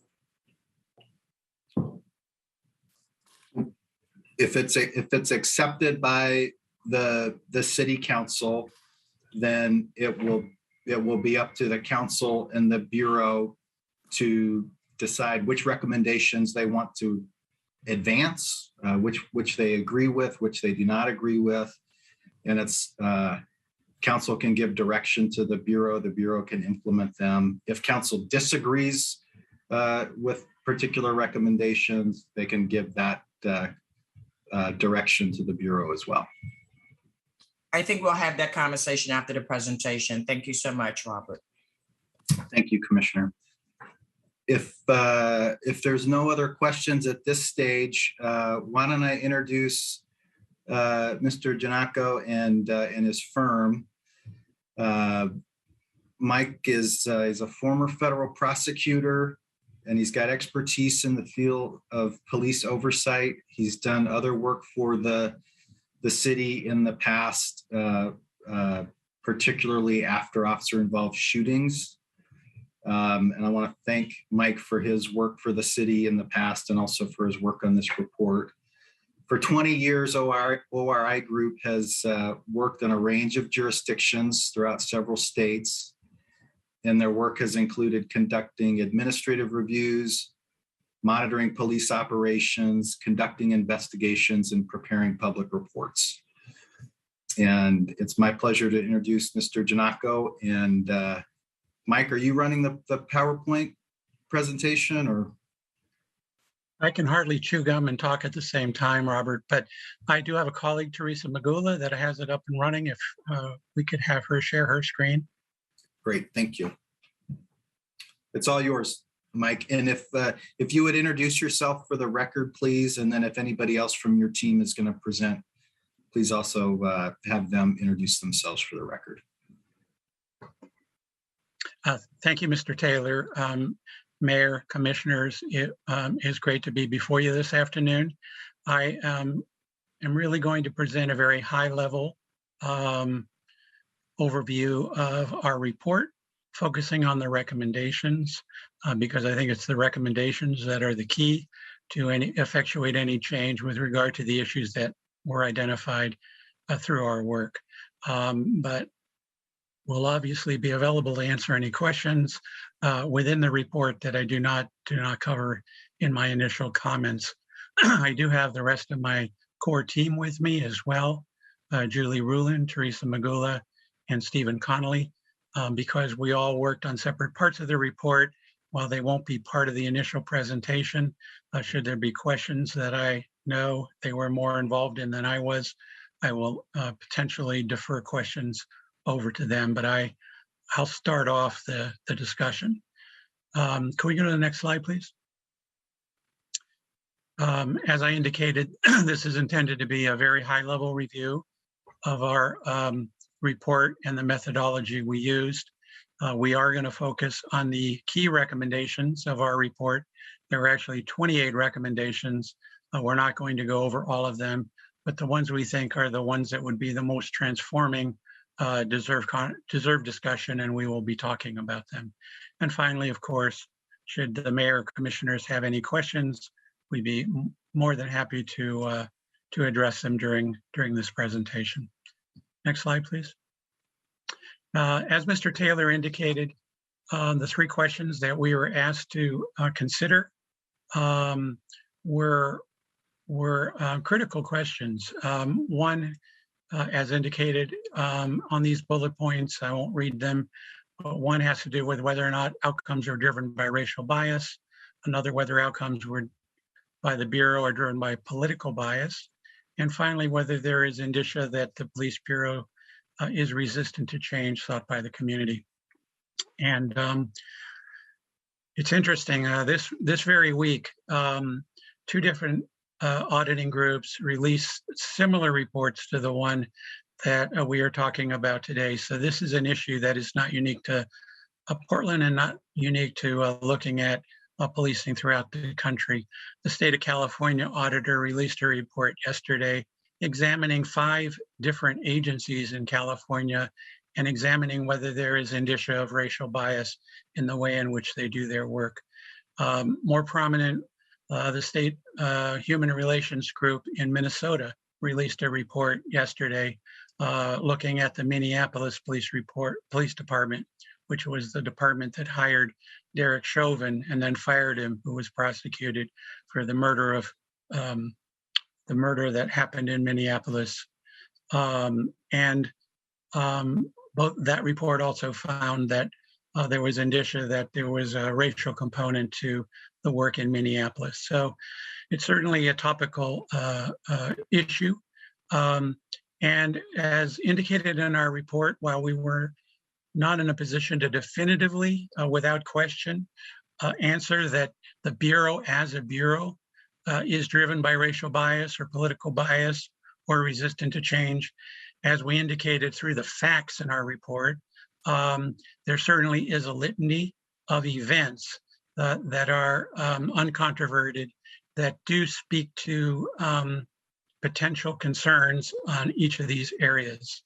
We didn't go all the way back to the beginning of the Bureau, but we started in the 80s with discussing celebrated and notorious incidents of racial bias by police officers. Not only the incidents themselves, but the ways in which the Bureau and the city, at least at the time, did not sufficiently address the issues and concerns that came out. And what was particularly unique about some of the incidents themselves was the way in which not the perpetrators, but other members of the Bureau reacted to the incidents that were seriously causes for concern. The consideration that they were jokes, or to highlight a in custody death case and suggest by mimicking T-shirts that the conduct was tolerable and okay. So there was that undercurrent that was certainly identified. The other metric that is also not controvertible, but evident and talked in detail about in our report is the disparity in the way people of color are treated or are impacted by the work of the police bureau to the detriment of those individuals of color. The disparities in arrests, the disparities in use of force, the disparities in officer-involved shootings, which we have a particular familiarity for because of the work we've done. Those disparities continue to exist. And again, something's going on there, and it certainly is evident of a differential treatment by at least some members of the Bureau between people of color and white people. With regard to the political bias question, again, as detailed in our report, there are threads of evidence indicating that particularly more recently, the actions, at least by members of the Police Bureau and representatives, elected representatives of the Police Bureau, have certainly indicated a political bias. Perhaps the most celebrated was the investigation I was actually asked by the city of Portland to be involved in and actually participated in, and that was the investigation into the leaked information that ended up being false information, but leaked information of an allegation of hit and run by one of your commissioners. And what was striking to me in doing that investigation was that it wasn't just one individual that leaked information, it was actually 5 city employees that leaked information in various situations regarding the incident. So, and clearly, without getting into the details of those investigations too much, there was evidence that the motivation by at least some in leaking that information was driven by a political bias. There was also a reported case involving a commander, a person of high rank within the Police Bureau, who was found by one of the by the election board to have violated the precepts of that and the regulations of that election law requirement by commenting negatively about a currently elected official while she was in a public position in a public meeting. Again, another indicia that there was some political bias going on by at least some members of the Portland Police Bureau that may be fueling or at least impacting the way in which they do their work and way in which they see their role as individuals involved with keeping the city of Portland safe. And then finally, the question about resistance to change, again, as indicated in our report, we saw indicia of that by Bureau members. Perhaps the best evidence is the evidence we have been most close to, which is the fact that over the years, what we have been tasked with reviewing officer-involved shootings, we have made numerous recommendations. And while some of those recommendations have been accepted, we have seen over the course of the time we've been doing this work, many recommendations that received lip service of acceptance, but when all is done, they haven't been accepted and they haven't been implemented. So that's yet another indication, in our view, that there are threads of resistance to change by the Bureau, and the events that I've highlighted and the other work that I have that is included in the report provides further evidence of resistance to change. Again, we did not answer these questions unequivocally because the Bureau is made up of many members, and we believe and know that there are members of the Bureau that do not conduct their work driven by political bias, that do not conduct their work driven by racial bias, and may be accepting of change and not resistant to change. But there are also threads going the other way. There are cross currents, as with any large organization. Can we go to the next slide, please? This is just a very brief overview of the way in which we organized our work. We did some listening sessions. We prepared a survey for the Portland Police Bureau to get more insight anonymously from membership within the Bureau. We use that information in the listening sessions as well as other examinations, talking with city stakeholders, talking with Bureau leadership to identify patterns, trends, and common threads, and also to gain from them any changes that have occurred. And the report got a number of initiatives that have been started, that are about to be started, that are discussed in detail in our report. And then finally, making recommendations for the city and Bureau on a going forward basis that we believe will solve, no, not solve, but alleviate some of the tension and some of the issues that were identified in the report. Before I leave the slide, I should say that we were challenged by a couple events that are a bit beyond our control. One is we were not able to do what we were hoping to do, which is a site visit where we could have town halls and interface with the communities, particularly communities that are most impacted by the Bureau's work. But that was not achievable as a result of the first Delta and then Omicron variant that were raging during the time that we were commissioned to do this work, making on-site visits not only not recommended, but potentially hazardous and creating safety to those that we interfaced, safety issues to those that we interfaced with. So we didn't do that. The other thing we were not able to do was we intended to prepare and conduct a survey and listening sessions and one-on-one sessions with the community so that this report could have a community-centered focus. But again, because of time constraints and the inability to get the wheels in motion under the deadline that we were given, we were not able to have that community-centered focus. While we were able to have a limited amount of conversations with some of the stakeholders in your city, we would have certainly wanted to do more should we have had the time and the ability to do so. So if we go to the next slide, please.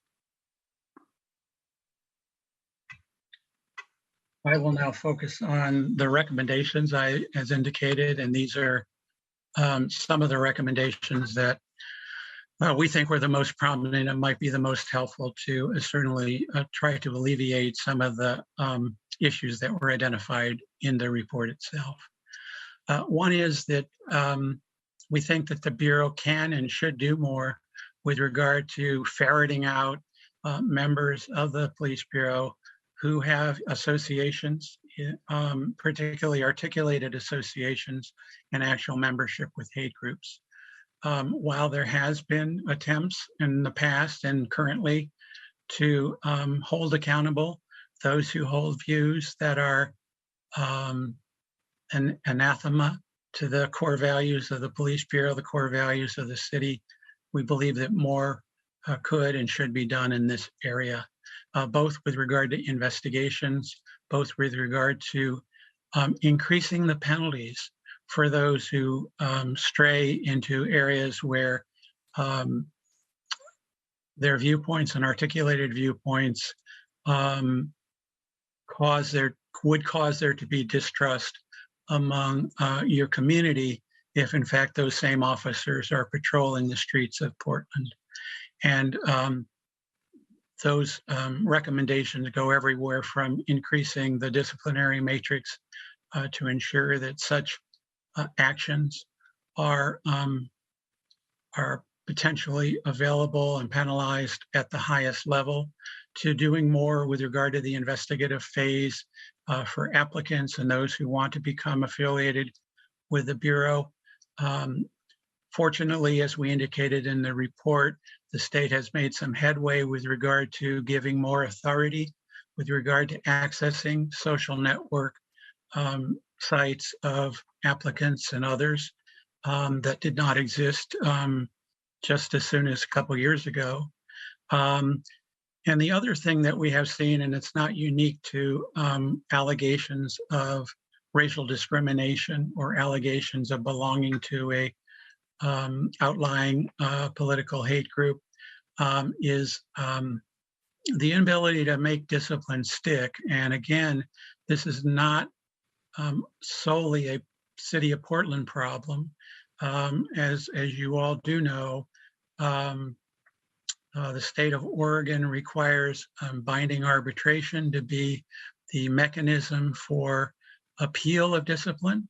And as a result of that requirement, there is binding arbitration at the post-disciplinary process of any disciplinary process by the Bureau. The Bureau has no choice but to, and the city to agree to binding arbitration because of that state law. And the results have been very unfortunate for the City of Portland over the past few years. I believe that of 4 cases that have gone to binding arbitration, the arbitrator has ruled against the City of Portland in all 4 cases.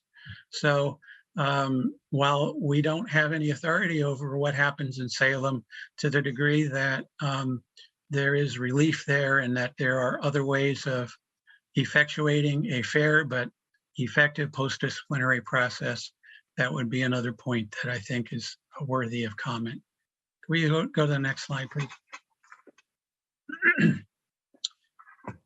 We believe that the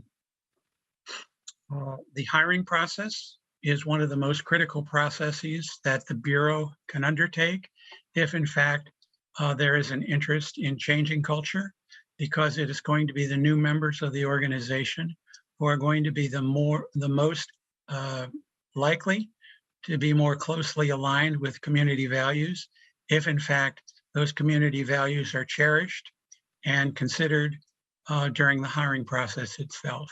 So these recommendations go towards what we think would be important initiatives with regard to ensuring that incoming officers and their values and their life experiences and the way in which they view public safety, all those issues are more closely aligned with the current values of the communities of Portland as expressed by the communities of Portland.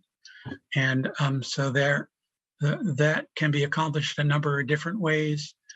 One is to rethink what is the criteria, what is it that the Bureau should be looking for in determining who next will be a Portland Police Bureau officer, and who should we reach out to, and how do we reach out to potential individuals who'd be interested in policing as a career, and finding ways to get a more well-rounded, more thoughtful, perhaps more educated, and individuals with more diverse life experiences, older individuals into the hiring process and being considered for membership in the Bureau. And finally, because it is a community, we do believe in community input in this process. We believe that it's important and imperative that on a going forward basis, that a community member is involved in the actual interview process for prospective new officers. We have made this recommendation in other jurisdictions, and we have seen how just the addition of a community member in that interview process provides a more well-rounded perspective on who it is that should be considered for hire. Can we go to the next slide, please?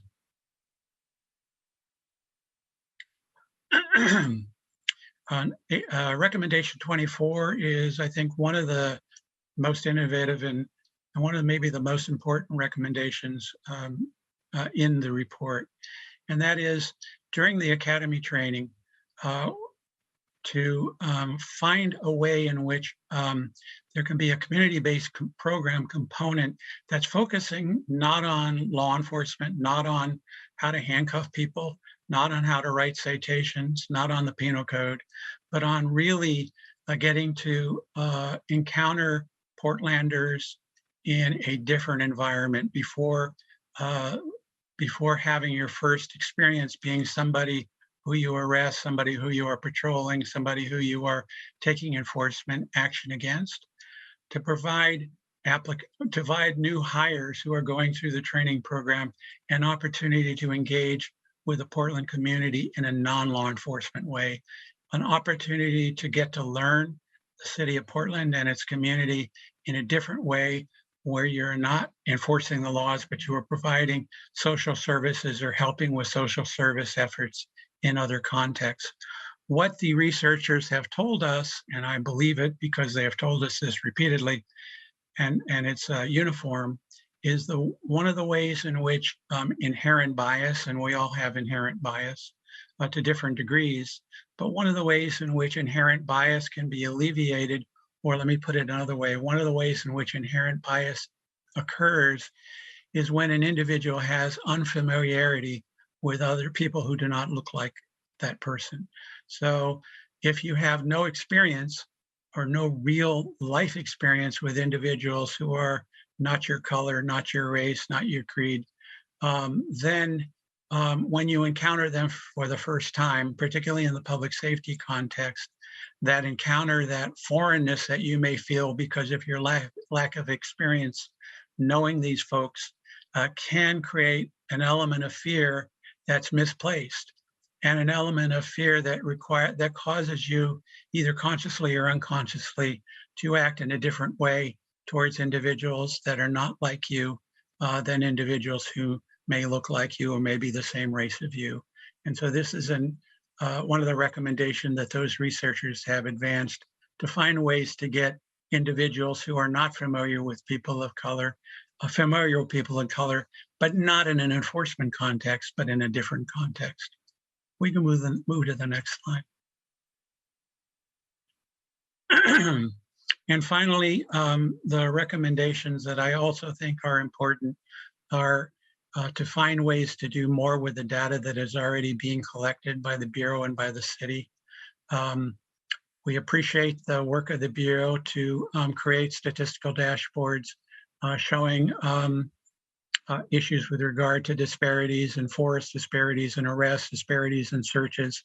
But while some is being done in the city to try and identify these patterns and to try and figure out what's going on or what it is that's fueling these disparities, in our view, more could and should be done to dice this information in a helpful way, and to try and continue to get at the root of the problem, so that once that root can be identified, that other strategies can be deployed in ways that will improve the situation.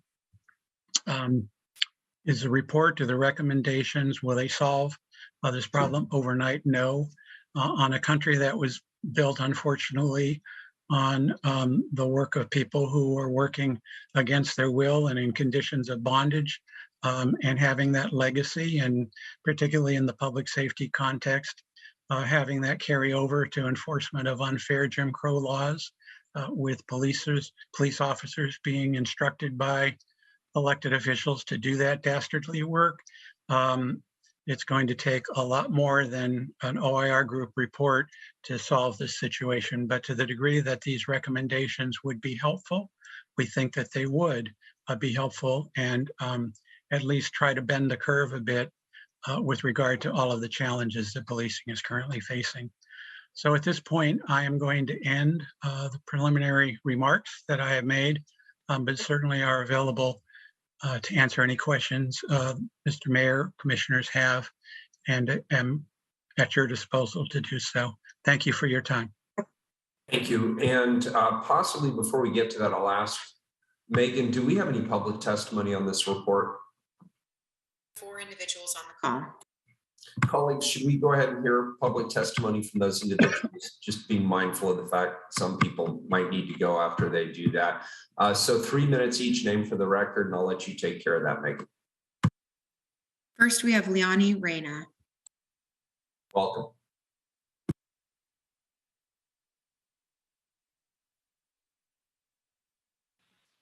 Hello, can you all hear me? Yep, loud and clear. Can someone turn my video on so I can be seen? Your preference.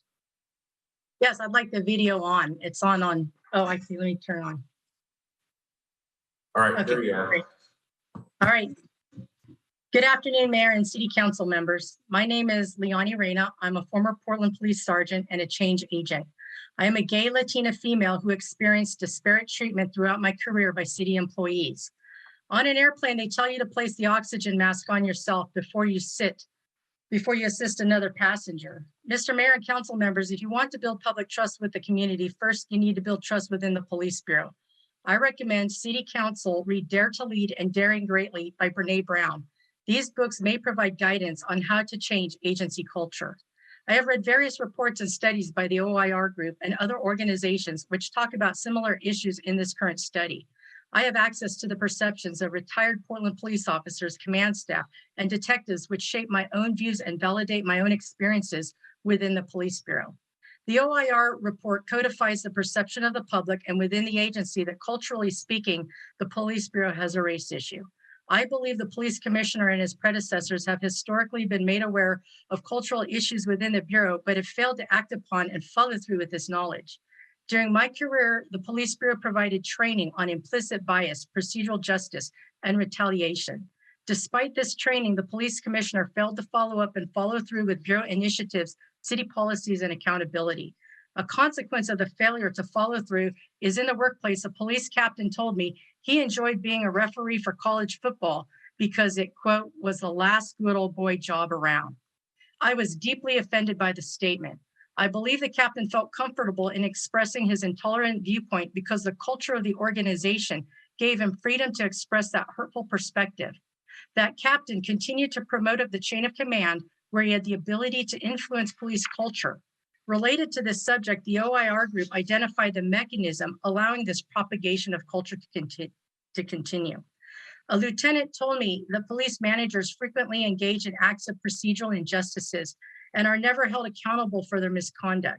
That lieutenant later was promoted to commander of the Internal Affairs Division and has himself engaged in failure to hold white police officers accountable for violating city policies while targeting persons of color and marginalized communities. Stop promoting people who engage in implicit bias positions of leadership. Mr. Mayor, I've heard you talk the talk, but have not seen you walk the walk. I would like you to step up to the plate and swing the bat. I'm asking you to be the change agent and turn the tide. There are a lot of good people working for the police bureau who have honest intentions and who serve their community well, but there are also bad actors behaving badly. You were quoted as saying, if you don't hold people accountable, they see that as tacit approval. It is up to you as police commissioner to change this culture internally and stop the systemic and institutionalized racism which other commissioners before you have allowed to fester. I challenge you to be brave and dare greatly. Thank you. Thank you. Appreciate it. Next, Dan Handelman. Good afternoon, Mayor and City Council members. I'm Dan Handelman from Portland Cop Watch. I use he, him pronouns. OIR published its report a few weeks after the city revealed a training presentation equating people of color with violence and calling for police attacks on protesters. The majority of the report is about OIR's survey of police officers who believe they are not biased. The first part of the report runs through issues Cop Watch has been noting for years. Black Portlanders are disproportionately subjected to traffic stops, force, and deadly force by the PPB. OIR recalls historical incidents, including when officers tossed dead opossums on a Black-owned business doorstep in 1981 and made "Don't Choke 'em, Smoke 'em" t-shirts when an officer was to be held accountable for choking Tony Stevenson, a Black man, to death in 1985. Yet the gist of their analysis is, this creature has feathers, a tail, a beak, and webbed feet, and says quack, but we can't definitively say it's a duck. The report holds up as hopeful the Focus Intervention Team, the Bureau's third iteration of a gun violence team, which only got started in mid-January. Since the FIT had hardly begun operations, this is just an aspirational review. The selling point for FIT is a community oversight group which holds public meetings and in theory is making sure the work isn't racially biased. We hope that's true, but we can't tell because the only videos of the meetings are the videos of the meetings are posted, not the minutes. OIR also touches on bureau policies which have now been enshrined in state law to limit when officers can pull people over for minor infractions like broken taillights. While no significant change has been seen in disparities, they say, the overall number of stops has gone down. Recent pedestrian stop data showed 25% of those stopped on foot or bicycles were Black, 3 out of 12 people total. The PPB continues to assert they stopped fewer than 20 pedestrians in each 3-month period, which is highly unlikely. When Copwatch raised this issue in response to the compliance officer's report and the DOJ agreement, they deflected the idea in a dismissive publicly posted response. OIR encourages the police to make more connections with the community by making TikTok videos and reaching out to colleges to recruit members. None of these ideas work without their first recommendation for the Bureau to apologize for past and we hope current racial discrimination. There are also calls to investigate political bias, examine cops who may be part of extremist groups, and not to let officers review body-worn camera footage before writing reports. With regard to political bias, OIR notes community concerns about how police seem to collude with right-leaning groups and attack progressive protesters. They also mention how Commander Erica Hurley, neighborhood group to vote DA Mike Schmidt out of office, which was found to be a violation of state law. Hurley was fined $225, but OIR says she is appealing the finding. They also raised the important question of why she wasn't held accountable through the administrative investigation into the incident. 1/3 of PPB officers self-identified as conservative in OIR's poll, which should have prompted more deep analysis. Not that voter registration captures nuances well, but Multnomah County shows 55% of voters registered as Democrats and Republicans. I have a couple more seconds if that's okay, Mr. Mayor. No, Dan, you know the rule. 3 minutes. Thank you. Next, please. Okay. Next is Jake Docker.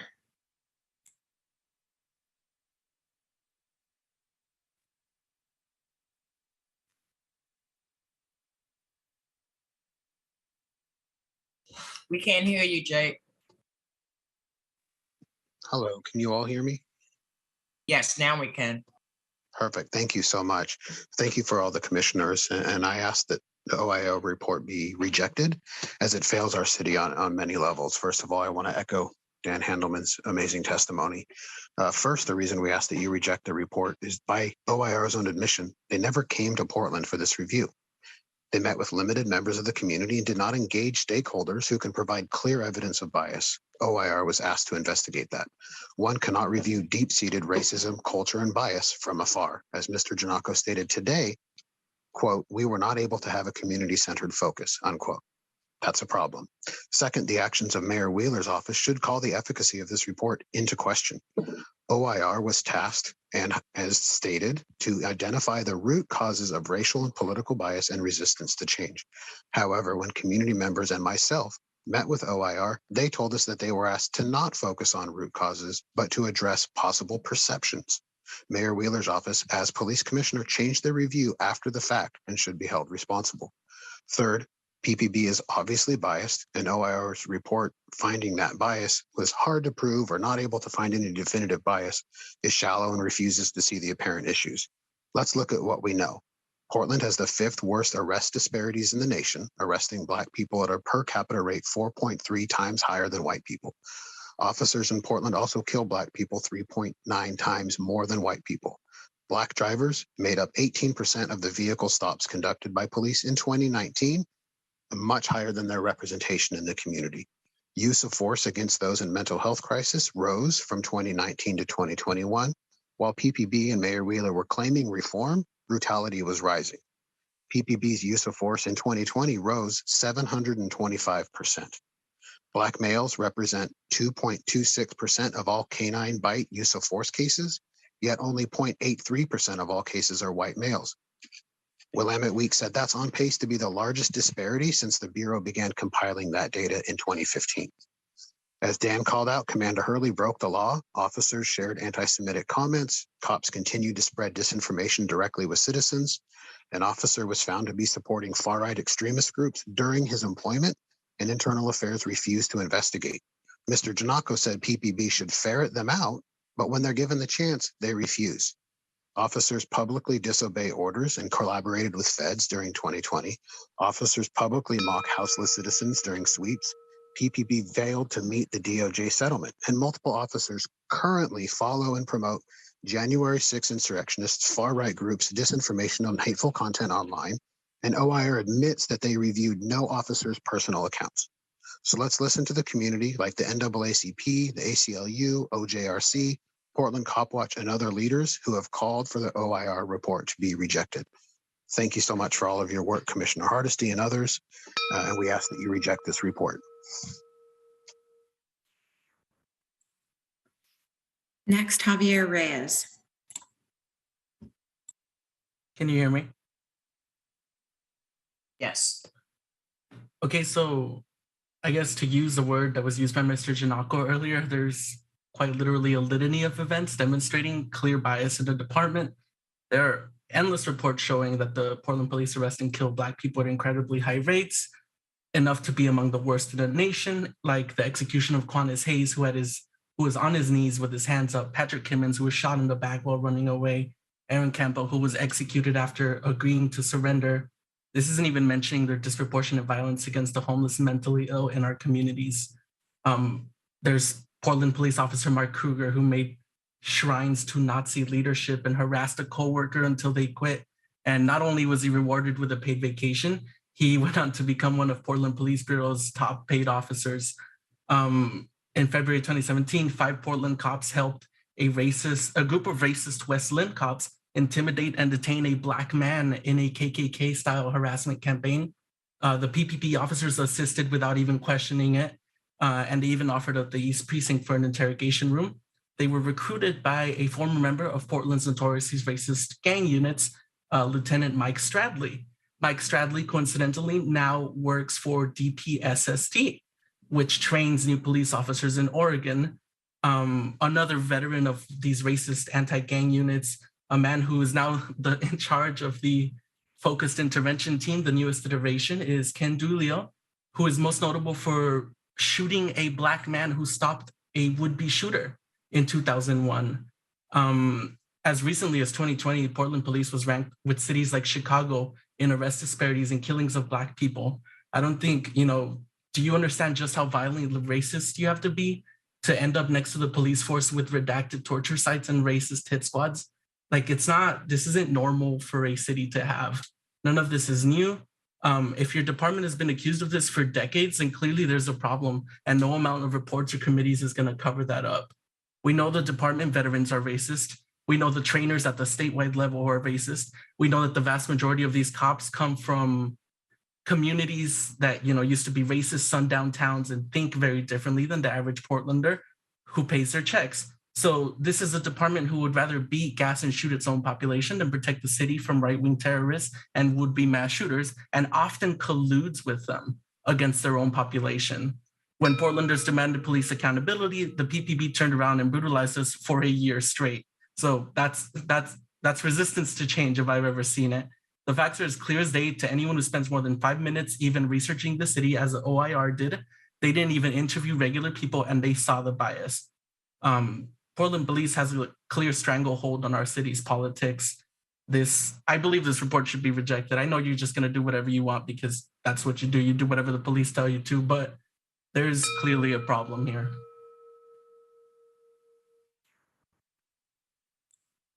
That concludes testimony. All right, very good. Colleagues, any questions?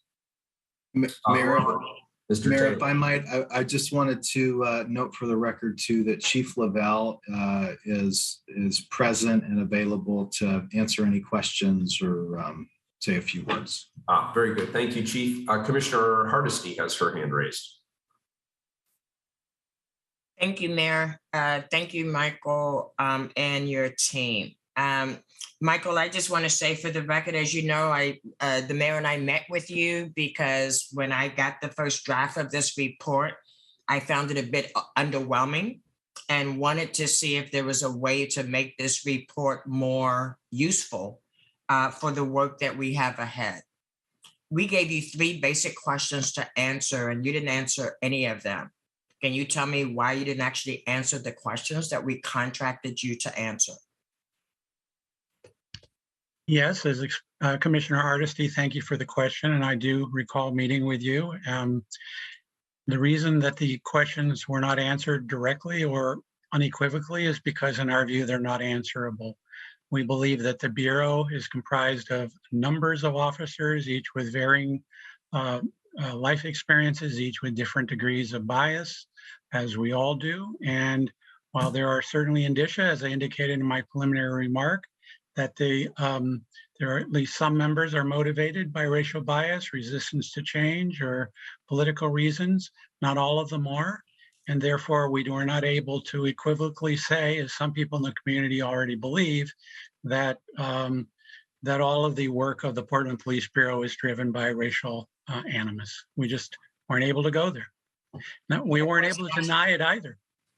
I was going to say that actually wasn't the question. The question was, the three questions were very specific. And as I said to you in a call that we had, you did not actually do a in-depth conversations with community folks. And you did explain at the beginning of your presentation why. But correct. Your report is based on 99% on what you heard from Police Bureau personnel, which again is not what we actually hired you to do. So I'm just curious as to why didn't you just come back and say it can't be done? COVID is rampant. We can't do the interviews. I would have accepted that. But what I'm getting is perceptions from less than 20% of officers who participated. And then based on, I don't know how all the recommendations came about, but they're not actually consistent with the questions that we asked. So again, I agree with the community members who testified. If I ask you 3 questions and you didn't answer them, then I'm not likely to accept this report. Okay. All I can say, Commissioner Hardesty, is that the questions, in our view, were written in a way in which we are evidence-based auditors and monitors and overseers, and we need to have preponderance of the evidence before we're going to say that the Bureau policies, culture, actions, and outcomes are, quote, driven by racial bias, unquote. We were not willing or able to go there because, in our view, the evidence isn't sufficient to establish that by a preponderance of the evidence either way. With regard to the recommendations, though, Portland, you have a problem. The community recognizes you have a problem, and the recommendations are intended to address the problem, which is, if it's not a reality, certainly there's a perception by many in your community that the answer to all 3 of these questions is absolutely unequivocally yes. And because of that mere perception, even if they're correct or incorrect, that is something that the city and the Bureau needs to deal with. And the recommendations, all 28 of them, are intended to deal with them. I appreciate that response. But again, your recommendations assume that there are people within the Police Bureau that will take these recommendations, say, oh my gosh, we see bias, so therefore we should do X, Y, Z. As you know, because you've actually been working with Portland Police Bureau for quite some time, that is not the reality of how change happens within Portland Police Bureau. And so, yeah, it's a nice long list of recommendations.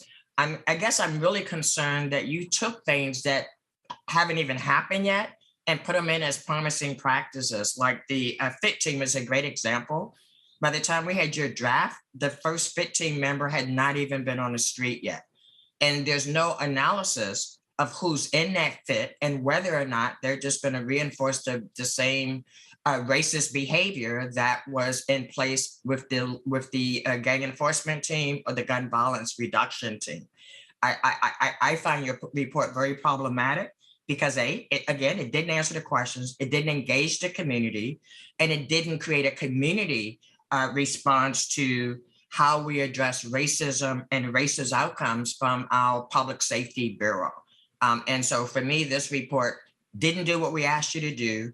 It actually, in my mind, apologizes for things that there should be no apology for. And 3, gives support for things that, in fact, we have no data to determine whether it's different than the last reiteration. And the FIT team is a great example of that. So I am woefully disappointed. I'm disappointed that this report did not do what we asked it to do. And you know, Michael, I have a lot of respect for OIR Group because I've worked with you for over 12 years, which is why I recommended you to do this report.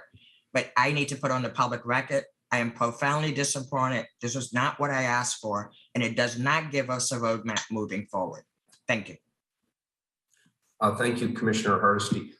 So I want to express, well, first of all, disclose publicly, I met with Commissioner Hardesty and Mike OIR, and I agree with Commissioner Hardesty's sentiment on this. And you know that, Mike, that's not a surprise. I guess I have a couple of questions. Well, first of all, I want to acknowledge the positive. There's some positive here too. Many of the recommendations that are put forth here in the report, the specific recommendations, are worthwhile and should be pursued. And I appreciate that. And we will continue to push forward on the recommendations that I think make sense. That being said, just looking at this from the perspective of a consultancy relationship for which the city is paying a lot of money, and by the city, I mean the taxpayers are paying a lot of money, the report appears to be non-responsive. And as you just said to Commissioner Hardesty, it is non-responsive because you said you could not find evidence. But you went beyond that and you suggested to me, and maybe I misheard you, that you knew that you could not respond to the questions that we had asked, that the questions were in effect not answerable, that the scope of the report was inherently flawed. And if that is true, if that is the case, why didn't you tell us that? Why didn't you let us know before we spent a year on this? If the report needed to be reframed or the question or the scope needed to be reframed, why weren't we informed of that? I did not know ahead of time whether those questions are going to be answered or not answered. I've conducted hundreds of investigations, and I never go into an investigation thinking, oh, we can't answer this question. We can't answer whether or not this officer violated policy. We got to do the investigation first. We've got to do the review first. So these questions may well have been answerable. But in the same way that sometimes investigations, and the number I've done are uncountable at this point, don't come to a firm result. It's called unresolved is the official way of framing it in an investigative context. That's what we came up with, but we didn't know we were going to come up with that before we got into the project. There's an area of the report that I thought was weak and that I would have liked to have seen strengthened. And in order to get there, I have to clarify that there is a big difference between calling out either implicit bias or systemic racism and referring to somebody as racist. The intent on my part here was not to accuse anybody of being racist, certainly not. That was not my objective. My question is, do we have systemic issues that lead to the wrong outcomes, or is there a political bias within our organization that leads to the wrong outcomes? And is there a resistance to change at a time when clearly the public's expectations around policing and accountability are changing? And if the answers were yes, what are the specific recommendations to overcome it? So I was expecting, for example, if in an organization, you ask people to go out and recruit for the organization, you ask the people who are in the organization to go out and recruit for the organization, you know that it is human nature, you know this already, it's human nature to go out and find people just like you through the institutions where you have connections and networks. And that leads to a systemic bias within the organization. It doesn't mean anybody's racist, but it could be perpetuating this, hiring the exact same kinds of individuals with the same background, skill sets that we currently have. And in a rapidly changing world, that is a systemic bias that ultimately hurts the organization. I was looking more for those kinds of opportunities to be identified and addressed in the report going forward. And so I was disappointed that it wasn't the case.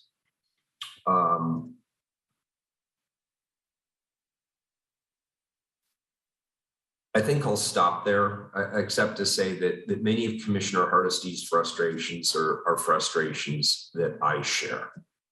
And I'm not really sure what to make of this report. It doesn't matter whether we vote for it or against it. The report is the report. We've paid you for it. You've provided it. It doesn't meaningfully impact anything. And there's still, as I say, there's some good recommendations in here that I'll intend to continue to move forward on. But I don't think we really address the core issue. And I also want to respond to some of what was said in public testimony. There's the first individual indicated that I need to step up and hold people accountable. Well, the reason this is before us and the reason I partnered with Commissioner Hardesty is because there was, in my opinion, a clear case of bias in our organization. And I fired the individual who was responsible for perpetrating what he admitted was bias within the organization. And that's why we're here. If that could happen at a leadership level in the organization, it suggests to me that the problem may be more widespread. And we cannot build trust with the public unless we can clearly get our hands around it and root it out. And I want to be clear, I'm not saying everybody in the organization. There are some fine people in the police bureau, and I work with them on a daily basis, and I respect them and I appreciate the work they do. But there's also some people there where I wonder, how did they get there? These are important positions. And that was one clear case where I had to ask myself, how did this happen? And what do we need to do to change to prevent it from ever happening again? That was the genesis of this report. And it didn't meet my expectations, but I appreciate your efforts and OIR's efforts. You've provided good information to us in the past. My personal belief is this report fell short. I don't know if anybody else has any other comments. Commissioner Hardesty. Mayor, I am concerned about what parts of this report you're going to find useful and you're going to move forward, because my frustration is that it had been my hope that this report would give us a roadmap to the transformation that you and I are partnering on in our police force.